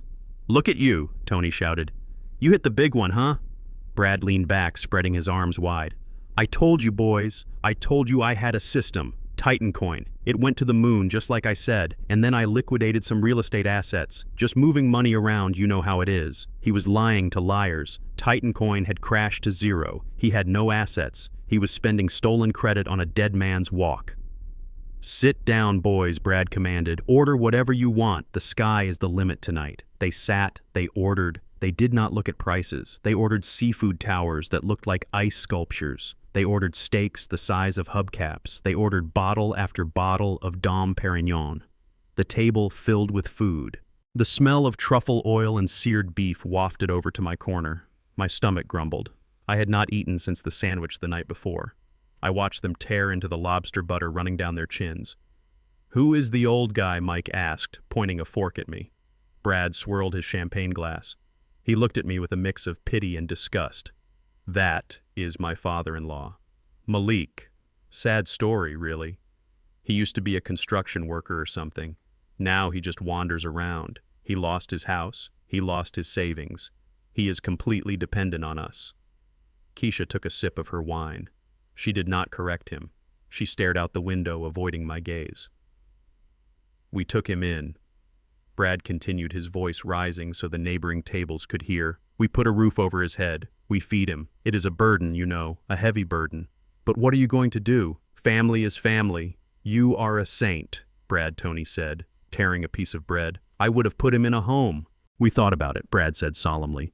"But the state homes are terrible, and we could not afford a private one. So we sacrificed. We gave up our privacy. We gave up our spare room. He did not mention the basement. He did not mention the $500 rent. He did not mention the forgery."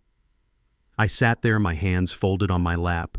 I listened to him rewrite history. I listened to him paint himself as the savior and me as the parasite.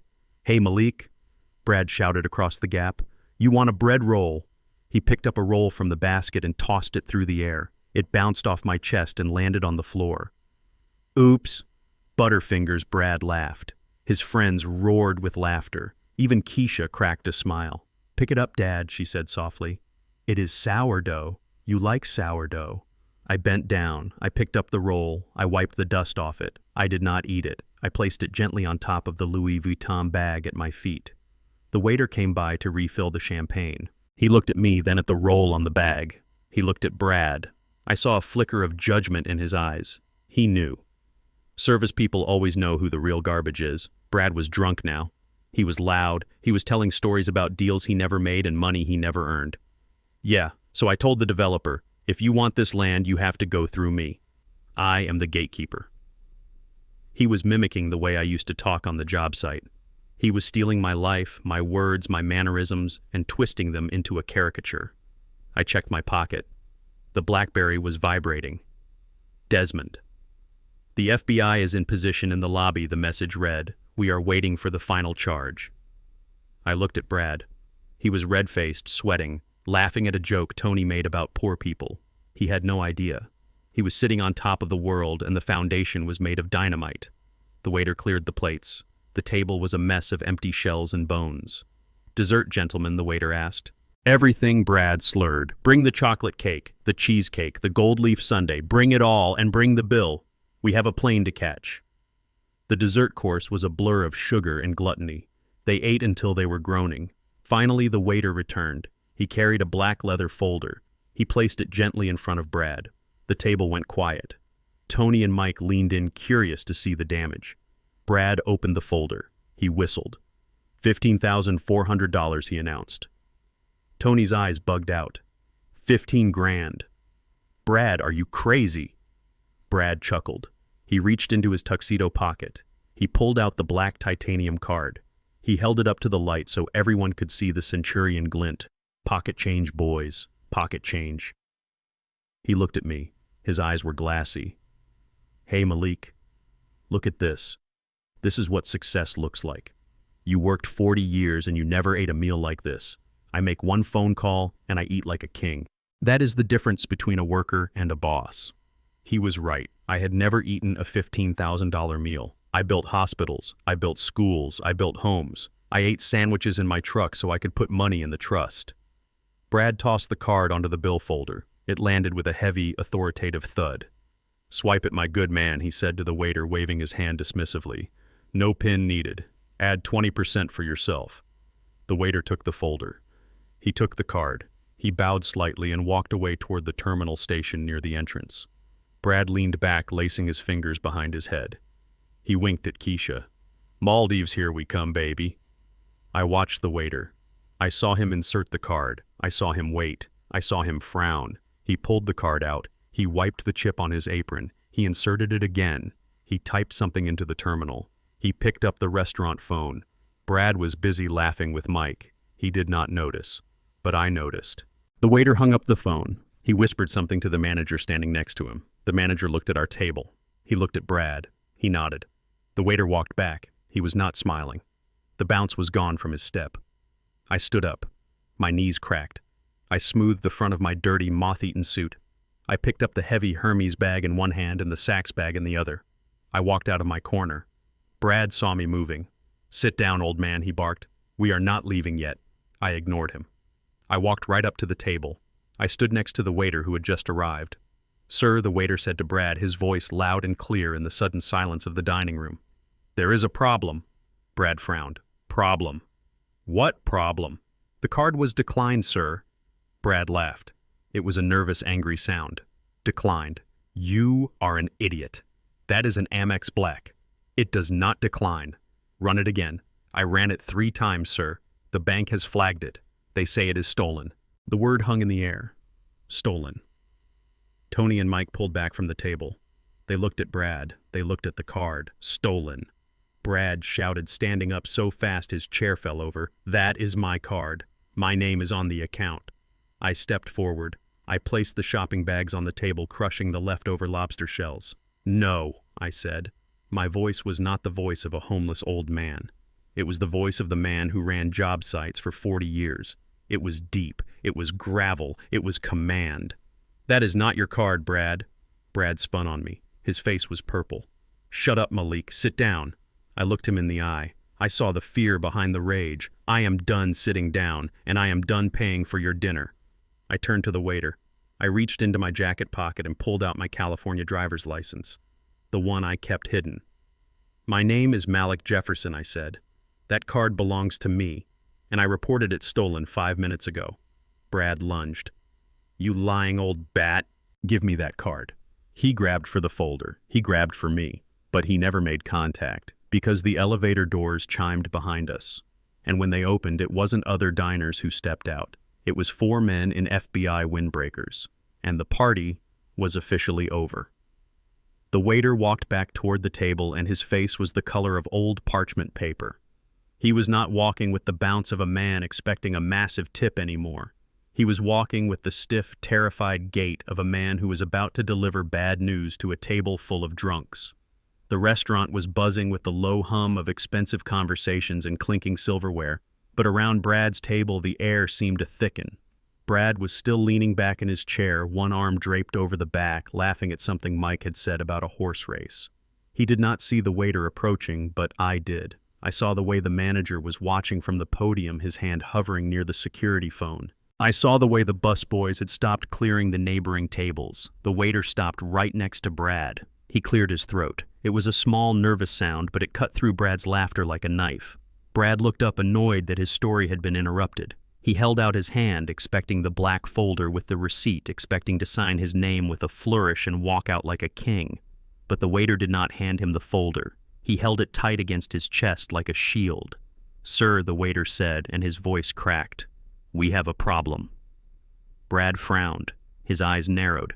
He looked at the empty table where the feast had been. He looked at the empty bottles of champagne. "Problem?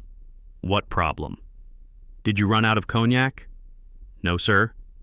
"The card." It was declined. The words hung in the air, heavy and absolute. Declined.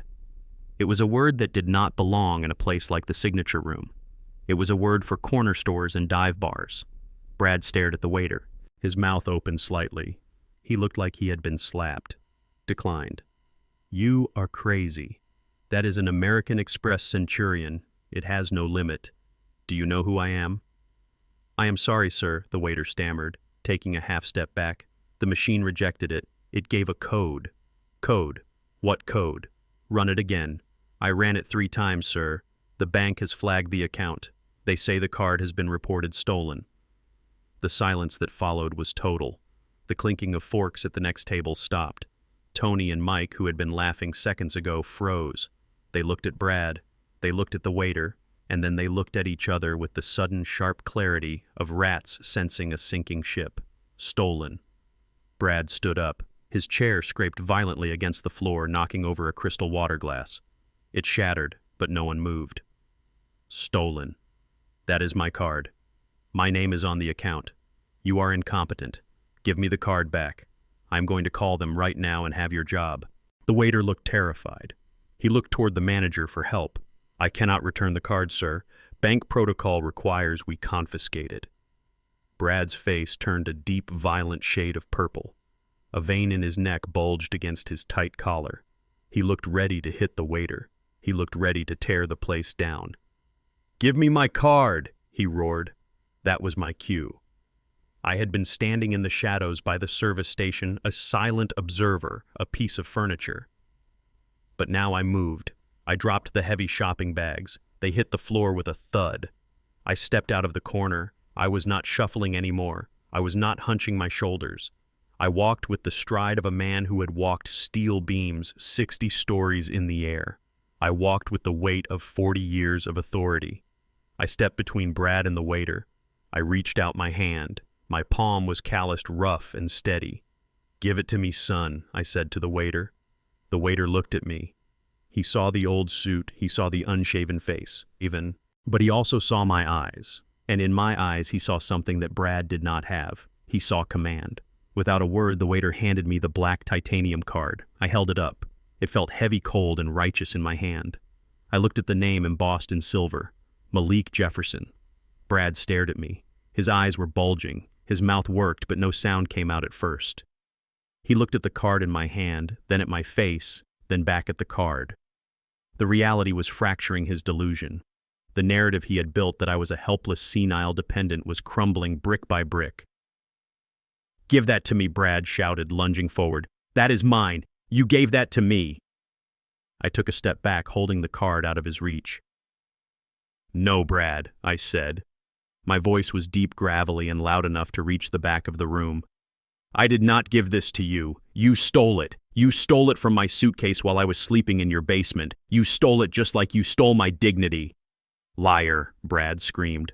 He looked around at the diners who were now staring openly. "He is senile. He does not know what he is saying. He is my father-in-law. I take care of him. He forgets things." He turned to his friends, pleading, "Tell them, guys. Tell them I take care of him." Tony and Mike did not say a word. They were pushing their chairs back, standing up. They were distancing themselves. They knew the smell of trouble, and this smelled like a felony. "I did not forget anything, Brad," I said, stepping closer to him. "I remember everything. I remember you throwing my wife's Bible on the floor. I remember you making me scrub your underwear. And I remember you taking this card and thinking you had found a golden ticket." I held up the card. It was not declined because of a glitch, Brad. It was declined because I called American Express 5 minutes ago. I verified my identity. I told them my card was in the possession of a thief, and I told them to lock it down. Brad looked like he was going to vomit. The color drained from his face, leaving him gray and sweaty. He looked at the bill folder on the table. $15,000. You killed the card. I killed it. "But the bill," Brad whispered. "Who is going to pay the bill?" I looked at the table. I looked at the lobster shells and the empty bottles of champagne. You are, I said. You ate it. You drank it. You pay for it. I do not have any money, he hissed. You know I do not have any money. Then I guess you are washing dishes, I said coldly. Or maybe you can pay them with your new Rolex. Oh wait, you bought that with my card too. That belongs to the bank now. Brad looked at Keisha. She was sitting frozen in her chair, her hand covering her mouth, her eyes wide with terror. She had not moved since the waiter delivered the news. She knew. She realized in that moment that the ride was over. Do something, Brad hissed at me. Fix this. You have money. You have the card. Just unlock it. Pay the bill and we can go. We will pay you back. I swear. Pay me back. With what? With the money you lost on crypto. With the money you owe the loan sharks. Brad flinched at the mention of the loan sharks. You are enjoying this, he spat. You sick old man. You set me up. I did not set you up, Brad. I just gave you enough rope, and you used it to hang yourself perfectly. Brad's eyes shifted. He looked at the exit. He looked at the waiter blocking the path. He looked at me. The desperation took over. The animal instinct to survive kicked in. Give me the card, he shouted, and he lunged. He came at me with his hands reaching for my throat. He wanted to hurt me. He wanted to silence me. He wanted to take back the power. I did not move. I did not flinch. I reached into my pocket with my other hand and pulled out the BlackBerry. I held it up like a shield. I pressed the speakerphone button. The volume was set to maximum. Brad, stop, I commanded. He froze inches from my face, his hands raised. He saw the phone. He saw the red light of an active call. Who are you talking to? He breathed. I am not talking, I said. I am listening, and so are you. I held the phone out between us. Go ahead, Desmond. He is all yours. The voice that came out of the speaker was smooth, calm, and terrifyingly professional. It echoed in the silent restaurant. It was the voice of Desmond Clark, the most expensive lawyer in Chicago. Hello, Brad. Brad stared at the phone. Who is this? This is Desmond Clark, attorney at law, representing the Beatrice Jefferson Irrevocable Trust and Mr. Malik Jefferson. Brad looked confused. Trust. What trust? The trust that owns the house at 4215 Martin Luther King Drive. Desmond said, his voice cutting through the air like a scalpel. You see, Brad, you made a very critical error in your calculations. You assumed that because Malik lived in the house, he owned the house, but he does not. The house belongs to a legal entity created 10 years ago. Malik is just the trustee. Brad blinked. He looked at Keisha. What does that mean? It means Desmond continued that the quitclaim deed Keisha signed is a worthless piece of paper. It means you sold a property you did not own. It means you committed title fraud, real estate fraud, and theft by deception against the buyers, Shadow Creek LLC. Brad staggered back. He hit the edge of the table. A fork clattered to the floor. But the money. We got the money. Yes, you did, Desmond said.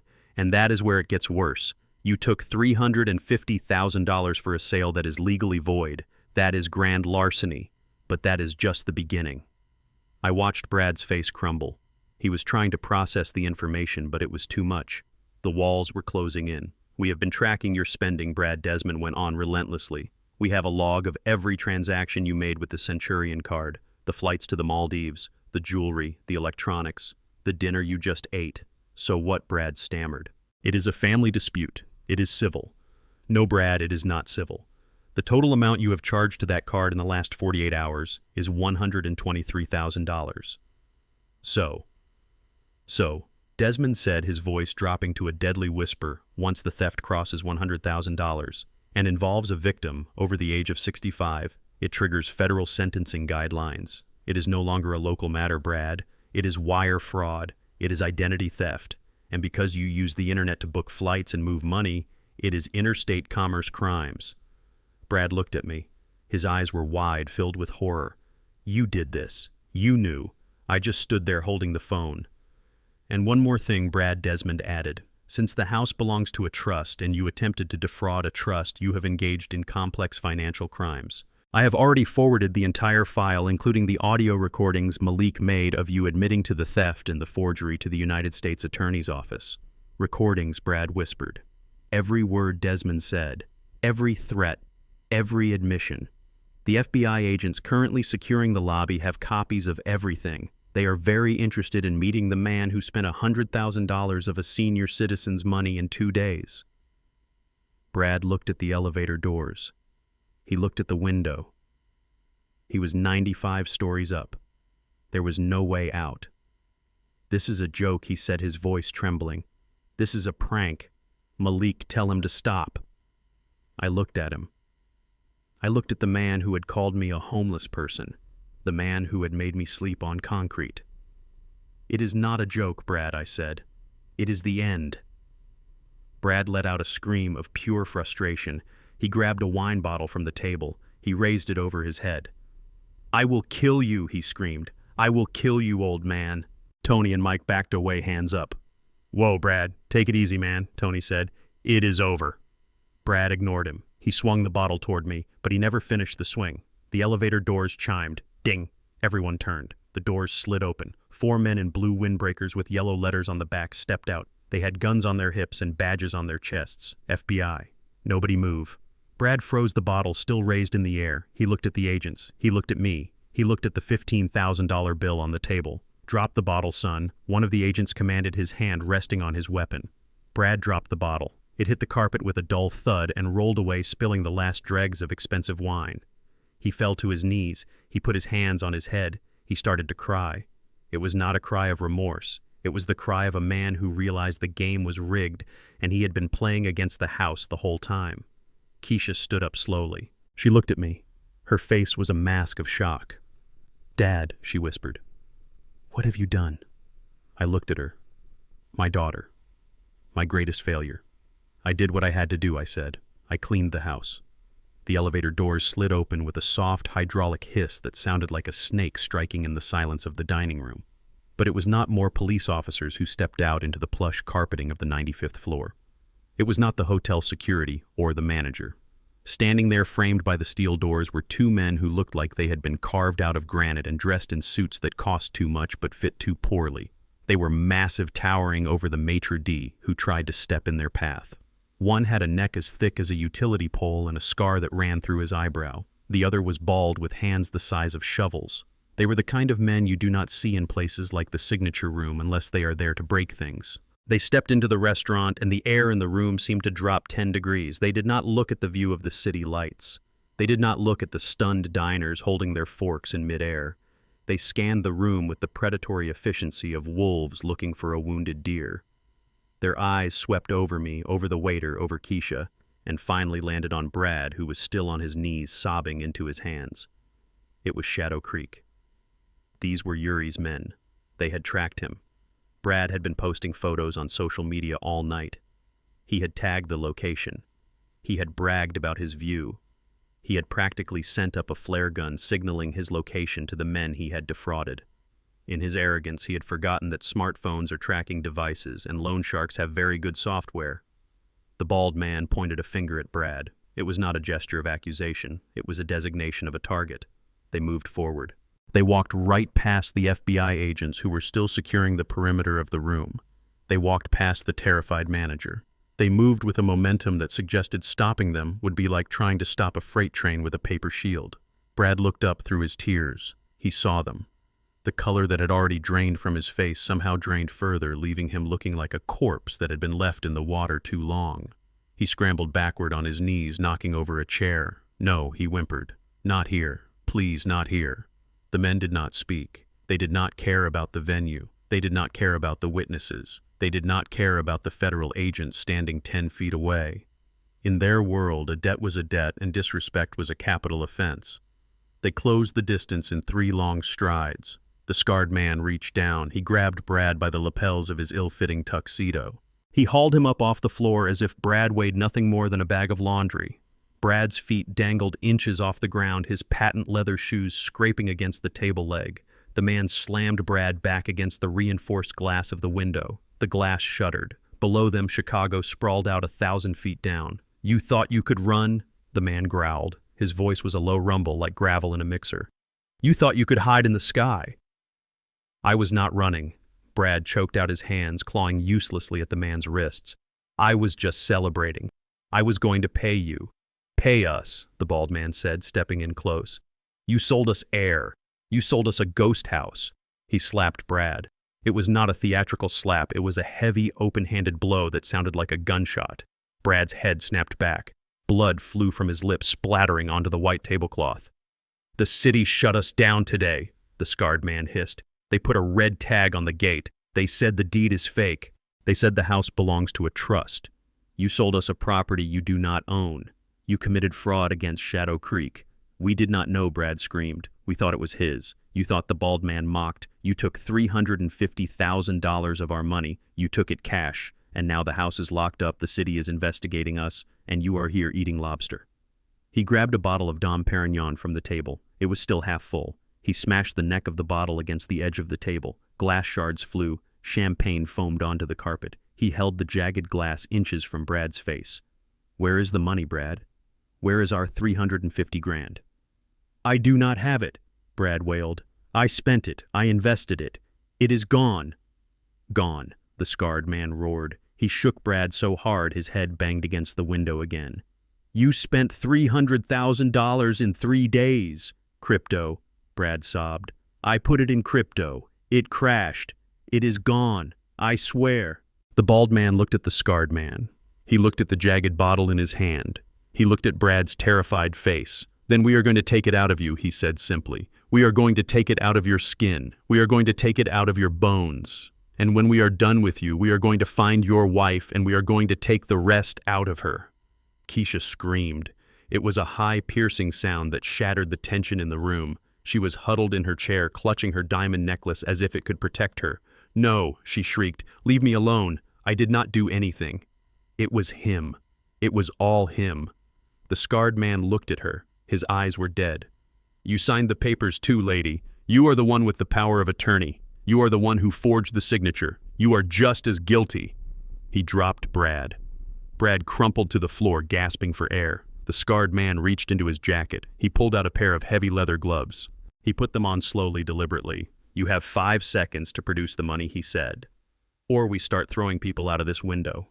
I stood there watching. The FBI agents had their hands on their weapons, but they had not moved yet. They were letting the crime happen. They were letting the conspiracy unravel. They were letting Brad and Keisha feel the full weight of the consequences they had courted. Brad looked up at me. His face was a mask of blood and tears. He crawled toward me. He grabbed the hem of my dirty pants. "Malik," he begged, "help me. Tell them you have money." I looked down at him. I felt nothing. No pity, no anger, just a cold hollowness. "I do not have any money, Brad," I said. "I am just a homeless old man, remember." Brad looked at Keisha. "Keisha, do something. Ask him. He has the card. He has the millions." Keisha looked at the men. She looked at the jagged bottle. She looked at her husband bleeding on the floor. Then she looked at me, her father. She threw herself off the chair. She fell to her knees at my feet. Her expensive dress pooled around her on the floor, soaking up the spilled champagne and Brad's blood.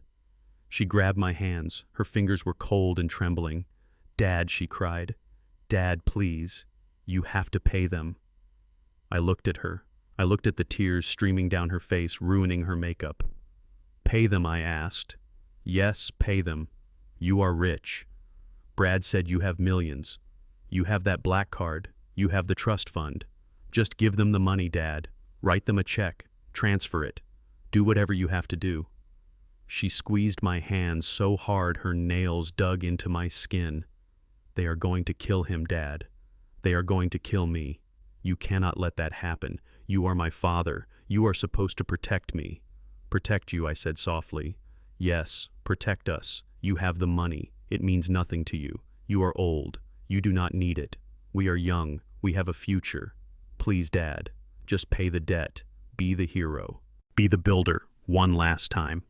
I looked into her eyes. I searched for something, anything that resembled love. I searched for regret. I searched for an apology. But I saw nothing. I saw only greed. I saw entitlement. Even now, with a knife to her throat, she felt entitled to my labor. She felt entitled to the sweat off my brow. She did not care that they had stolen from me. She did not care that they had abused me. She only cared that I had the means to save her from the consequences of her own actions. She did not see me as a father. She saw me as an ATM. She saw me as a resource to be mined until it was empty. "You are a general contractor, Dad," she pleaded, desperate now. "You fix things. Fix this." I pulled my hands away from hers. I took a step back, breaking her hold. I smoothed the front of my wrinkled stolen suit. I adjusted my glasses. I looked at the enforcers who were watching the scene with impatient eyes. I looked at the FBI agents who were finally moving in, closing the net. I looked down at my daughter. I am wealthy, Keisha, I said. My voice was steady, calm, and final. I have millions in the bank. I own buildings you walk past every day. I built half this city. I have enough money to pay these men 10 times over and not even feel it. I could write a check right now and this nightmare would end for you. Hope flared in her eyes. She smiled through her tears. Yes, Dad. Yes. Thank you.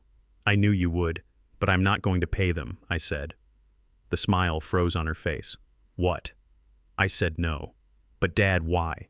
You have it. You just said you have it. I do have it. But I'm not stupid.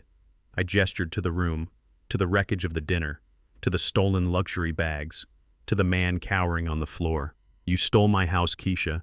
You put me in a basement. You made me scrub your floors. You treated me like a dog in the street. You took my wife's ashes and you put them in a cardboard box in the garage. I leaned down close to her face so she could hear the whisper of my rage. You broke the one rule of construction, Keisha. You never build on a rotten foundation, and you two are rotten to the core. Dad.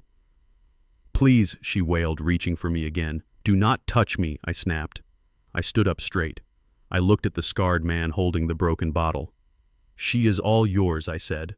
Brad screamed. You monster! You selfish old monster! I turned my back on them. I walked toward the elevator. I am not a monster, Brad, I said over my shoulder.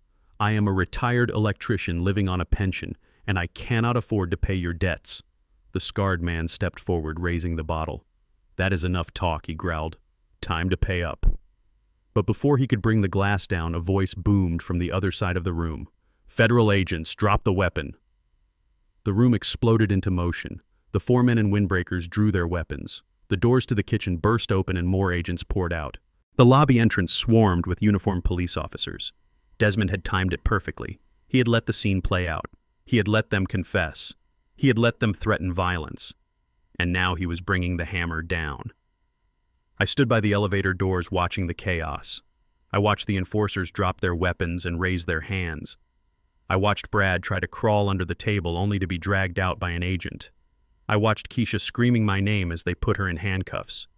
I pressed the call button for the elevator. The doors slid open. I stepped inside. I did not look back. I did not need to. I knew what ruin looked like. I had seen plenty of buildings collapse in my time, and this one was coming down beautifully. The restaurant erupted into a chaotic symphony of shouting and shattered glass as the tactical team swarmed the room. It was a scene of absolute pandemonium set against the backdrop of a quiet Chicago skyline. The diners who had been whispering about my appearance moments ago were now scrambling under their tables, shielding their heads with linen napkins. The FBI agents moved with a precision that was terrifying to behold. They did not scream. They did not hesitate. They flowed around the tables like water, cutting off every exit, securing every angle. The 2 enforcers from Shadow Creek, the men who had been moments away from carving Brad up like a holiday turkey, tried to fight. It was a mistake born of instinct rather than logic. The bald man swung a heavy fist at the first agent who approached him. The agent ducked under the blow and drove a taser into the man's midsection. The sound of the electric discharge was a sharp crack, followed by the heavy thud of 300 pounds of muscle hitting the floor. The scarred man raised his hands, instantly dropping the jagged champagne bottle. He knew when the odds were beat. He was shoved against the wall, his face pressed into the expensive silk wallpaper as cuffs were slapped onto his wrists. Brad was a different story. He was not a fighter. He was a rat. When the shouting started, he had tried to scramble under the table, seeking shelter beneath the tablecloth stained with his own blood and spilled wine. I watched as 2 officers grabbed him by his ankles and dragged him out. He was kicking and screaming, his tuxedo jacket riding up to his armpits, his dignity completely gone. Do not touch me. I am a victim here. Those men were going to kill me. Shut your mouth, the lead agent barked. He hauled Brad to his feet. Brad's legs were jelly. He could barely stand. He looked at me, his eyes wide with a desperate, pleading madness. Malik, tell them. Tell them I am family. Tell them this is a misunderstanding. I stood by the elevator, my hands calmly at my sides. I watched the spectacle with the detached interest of a building inspector looking at a structure that had failed its safety audit. I did not say a word. I did not need to. The evidence was speaking for me. The room smelled of fear. It is a specific scent, sharp and metallic, cutting through the aroma of lobster and steak. Brad smelled like it. He was sweating profusely, his expensive hair product running down his forehead into his eyes. Officer Brad stammered, looking at the badge on the man's chest. "You do not understand. My father-in-law, he is senile. He gets confused. He gave me that card. He told me to use it." The agent ignored him. He spun Brad around and slammed him against the pillar. He kicked Brad's legs apart. He patted him down, finding the wallet in his back pocket. He pulled out my driver's license and my social security card. "Is your name Malik Jefferson?" the agent asked, holding up my ID. "No, but he gave it to me for safekeeping." Brad lied. He forgets things. The agent passed the ID to another officer and pulled a pair of steel handcuffs from his belt. The sound of them ratcheting tight around Brad's wrists was the sweetest music I had heard in years. It was the sound of consequences arriving. Bradley Miller, the agent said, his voice a monotone drone that carried the weight of the federal government. "You are under arrest." "For what?" Brad shrieked. "Using a credit card." "It is a misunderstanding. I will pay it back." The agent spun him around so they were face to face. He pulled a folded document from his jacket pocket. It was a warrant. "You are under arrest for 18 counts of wire fraud, 12 counts of aggravated identity theft, bank fraud, and interstate transportation of stolen goods." "That is ridiculous," Brad spat. "I did not steal anything," the agent continued as if Brad had not spoken. "You are also being charged under Illinois state law for forgery of a legal document regarding the sale of the property at 4215 Martin Luther King Drive. We have the forensic analysis of the signature. It is a match for your wife's handwriting authorized by a fraudulent power of attorney that you conspired to use." Brad went pale. He looked at Keisha, who was standing frozen near the window surrounded by 2 female officers. "She did that," Brad shouted. "She signed it." "Not me. It was her idea." The betrayal was immediate. The rat was eating its own tail, and the agent said, raising his voice to cut off Brad's cowardly deflection, "There is one more charge, the most serious one." He reached into a file folder held by another officer. He pulled out a photograph. It was a glossy 8x10 print. It was the photo I had taken in the basement, the photo of my face covered in blood, the photo of the gash on my temple. "You are charged with aggravated battery of a senior citizen and elder abuse." Brad stared at the photo. His mouth opened and closed. "I did not mean to," he whispered. "He fell. He tripped." "We have the audio recording," the agent said. "We have a recording of you demanding the watch. We have a recording of the struggle. We have a recording of you laughing about his injury afterward. We have you, Brad, dead to rights." Brad looked at me across the room. He saw the bandage on my head. He saw the way I was looking at him. Not with anger, not with hate, but with the cold indifference of a judge passing a sentence. "You set me up," he hissed. "You planned this. I did not plan for you to push me, Brad," I said quietly. "You did that all on your own. You chose violence because you are weak." The agent signaled to his men. "Get him out of here." They dragged Brad toward the service elevator. He was weeping now, big, heaving sobs that shook his whole body. He was begging for a lawyer. He was begging for a deal. He was begging for mercy from a system that had none for men like him. As they hauled him away, the room turned its attention to Keisha. She was standing by the window clutching her diamond necklace as if it were a rosary. Her face was streaked with mascara. She looked small. She looked young. For a fleeting second, I saw the little girl I used to push on the swings in the park, the little girl who used to bring me lemonade when I was working in the yard. But that little girl was gone. She had been replaced by a woman who had signed her name on a document to sell my home, a woman who had watched her husband shove me and done nothing. The female officer stepped forward. She did not handle Keisha roughly, but she was firm. "Keisha Jefferson," she said. Keisha looked at me. Her eyes were wide pools of panic. "Dad," she whimpered. "Dad, tell them I did not know." I stood still. The silence stretched between us. The officer took Keisha's wrist. She pulled her arms behind her back. "You are under arrest for conspiracy to commit wire fraud, forgery, and identity theft." "No," Keisha screamed. She tried to pull away. "No, please, I am pregnant." "You cannot arrest me." The officer paused. She looked at Keisha's stomach. "Are you pregnant, ma'am?"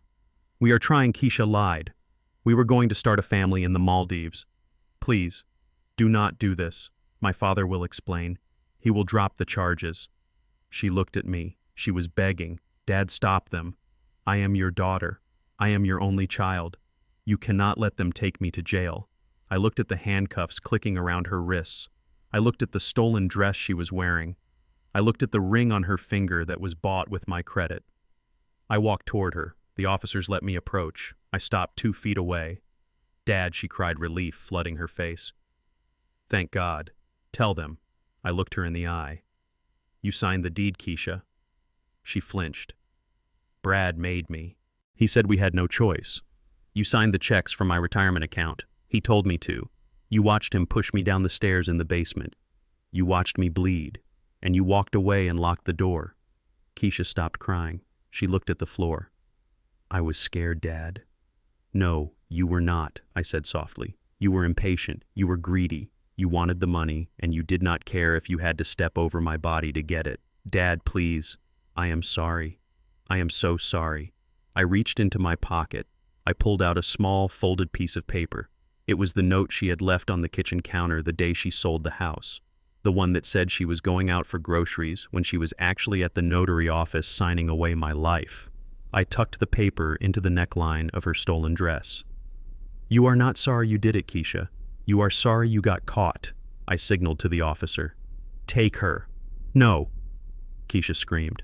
She lunged toward me, but the officer held her back. Dad, Daddy, do not leave me. I will die in there. I cannot go to prison. I am not like them. I turned my back on her. It was the hardest thing I had ever done. Every instinct in my body, every biological imperative as a father screamed at me to turn around, to protect her, to fix it. That is what I had done her whole life. I had fixed her scraped knees. I had fixed her bad grades. I had fixed her car wrecks. But I could not fix her soul, and I could not fix this. I walked toward the elevator. Her screams followed me. They echoed off the glass walls of the restaurant. Daddy, please, I love you. I pressed the call button. I stared at the numbers lighting up above the door. 94, 95. The doors slid open. I stepped inside. Desmond was standing there in the lobby waiting for me. He saw my face. He saw the blood on the bandage. He saw the look in my eyes.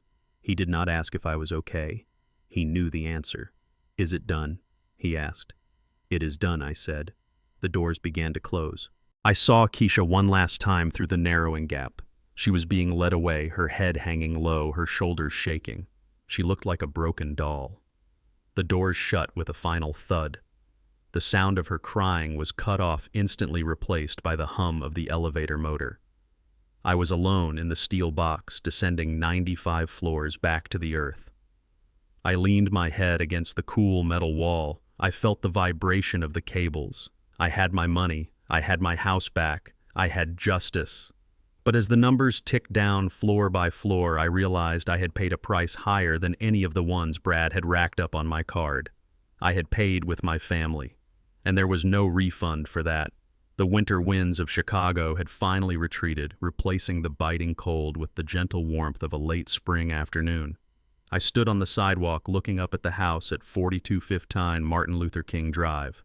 The yellow stop-work order was gone. The broken window where the excavator had smashed through was repaired with custom glass that matched the original 1920 specifications. The scent of fresh paint and wet soil filled the air. It smelled like renewal. It smelled like victory. It had taken 6 months of legal warfare to get here. When the FBI raided the restaurant, the fallout was immediate, but the cleanup was messy. Shadow Creek LLC tried to put a lien on the property, claiming they were victims of fraud entitled to compensation. The city had fines pending for the landmark violations. It was a tangled knot of liability that would have choked a lesser man. But I was not a lesser man, and I had Desmond Clark. We did not fight them with fists, we fought them with the checkbook of the Beatrice Jefferson Trust. We bought out the bad debt Shadow Creek held over the property for pennies on the dollar because they were terrified of the federal investigation Brad had brought to their doorstep. We paid the city fines. We cleared the title. It cost a significant portion of the liquid cash in the trust, but money is a renewable resource. Dignity is not. I walked up the steps to the porch. I ran my hand along the railing. I had sanded and refinished it myself over the last few weeks. The wood felt warm and solid under my palm. I sat down on the new rocking chair I had bought. It was teak sturdy and built to last. I looked out over the neighborhood. The sun was setting, casting long, golden shadows across the street. I was back. I was in my home. And this time no one was going to take it from me. A black Mercedes pulled up to the curb. It was not the Maybach this time, but a sleek S-Class. Desmond Clark stepped out. He was carrying a leather portfolio, and he looked tired, but satisfied. He walked up the path and sat in the chair next to me. "Good evening, Malik." "Good evening, Desmond. You look like a man who just finished a marathon." "I feel like it," Desmond said, loosening his tie. "But the race is over." "The race is—" "The judge banged the gavel an hour ago." I rocked slowly in my chair. I looked at the oak tree in the front yard. I did not look at Desmond. "Tell me." Desmond opened the portfolio. He pulled out a sheaf of papers stamped with the seal of the federal court. Bradley Miller pleaded guilty to all charges to avoid a life sentence. The judge was not lenient. He cited the vulnerability of the victim and the premeditated nature of the financial crimes. Brad got 12 years in federal prison, no parole. He will be nearly 50 when he gets out. 12 years. It was a lifetime. It was enough time for him to think about every dollar he stole and every lie he told. "And Keisha?" I asked. My voice remained steady, but my heart gave a small, painful thump against my ribs. Desmond sighed. He knew this was the part that hurt. Keisha's lawyer tried to argue coercion. She tried to say Brad forced her into everything. But the forensic evidence on the power of attorney and her signature on the checks told a different story. The judge gave her 4 years. She will be eligible for supervised release in 2. 4 years. My daughter was going to prison for 4 years. I thought about the little girl who used to run down these stairs on Christmas morning. I thought about the woman who had looked me in the eye and lied about selling my home. "It is fair," I said. "It is justice," Desmond corrected. "They destroyed their own lives, Malik. You just survived the wreckage." He reached into the portfolio again. "There is one more thing. The custody hearing." I stopped rocking. I turned to look at him. "Social services completed their background check on you. They reviewed the financials of the trust. They interviewed the neighbors. They saw the restoration of the house. And—" Desmond smiled. He handed me a document with a gold seal. "You have full legal guardianship. He is yours, Malik." I took the paper. It was an order of custody for Leo, my 7-year-old grandson, Keisha's son from her first marriage. The boy had been living with his father's sister in Ohio since the arrest, but she could not afford to keep him. He was the innocent victim in all of this, the collateral damage of his mother's greed. "He arrives tomorrow," Desmond said. I arranged the transport. I looked at the paper. I looked at the name, Leo Jefferson. He carried my name. He carried my blood. "Thank you, Desmond," I said. Desmond stood up. He buttoned his jacket. "You are a good man, Malik. Most people would have walked away. You stayed and you fought." "I did not fight for me," I said. "I fought for the foundation. You cannot build a future on lies. Now I have a chance to build it right." Desmond nodded and walked back to his car. I watched him drive away. I was alone on the porch, but the silence did not feel empty anymore. It felt pregnant with possibility. The next afternoon, the house was filled with a sound I had not heard in 20 years, the sound of a child running. Leo was small for his age, with big eyes that had seen too much confusion in the last 6 months. He ran around the living room, touching the walls, looking at the furniture.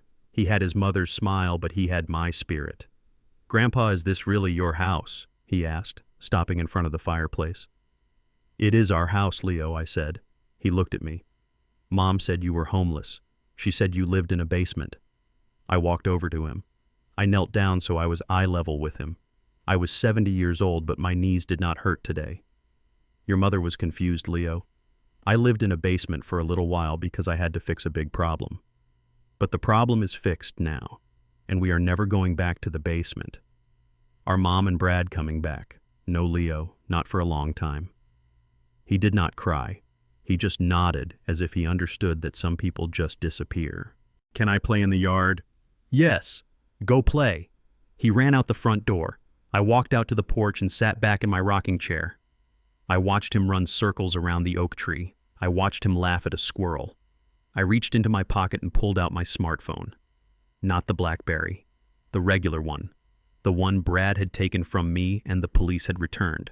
I opened the contacts. I scrolled down to Keisha. I looked at the number. I thought about the 4 years she was facing. I thought about the letters she had sent me from the county jail. Letters begging for money for the commissary. Letters blaming Brad. Letters that never once said I am sorry for hurting you, Dad. She had not learned. Not yet. Maybe in 4 years she would. Maybe she never would. But my job was not to wait for her to learn. My job was to protect Leo. My job was to make sure the next generation of Jeffersons understood the value of a dollar and the value of a name. I pressed the edit button. I scrolled down to the bottom of the screen. Delete contact. My thumb hovered over the red text. I took a deep breath. I smelled the fresh-cut grass. I heard Leo laughing. I pressed it. The name disappeared. I put the phone on the small table beside me. I picked up my cup of tea. It was Earl Grey, hot and sweet. I took a sip. I felt the warmth spread through my chest. I looked at the sun dipping below the horizon, painting the Chicago sky in shades of purple and orange. I looked at my house standing strong and solid against the coming night. I was 70 years old. I had lost a daughter. I had been beaten, robbed, and humiliated. But I was still standing. I was still the general contractor of my own life. I watched Leo pick up a stick and pretend it was a sword fighting invisible dragons in the yard. "You get them, Leo," I whispered. I leaned back and closed my eyes, listening to the city breathe. People say life ends when you get old. They say you become invisible. They say you are finished. But they are wrong. I smiled. Life begins at 70. And I had a lot of work to do. I spent 40 years building skyscrapers, but the hardest thing I ever had to build was my own self-respect. I learned the hard way that kindness without boundaries is just self-destruction. You cannot save people who are determined to drown, especially when they are trying to use you as their life raft. Real family is not defined by DNA. It is defined by loyalty, mutual respect, and love that doesn't cost your dignity. If you are giving everything to people who give you nothing but pain, remember this. Walking away is not an act of cruelty. It is an act of survival. You are never too old to pour a new foundation.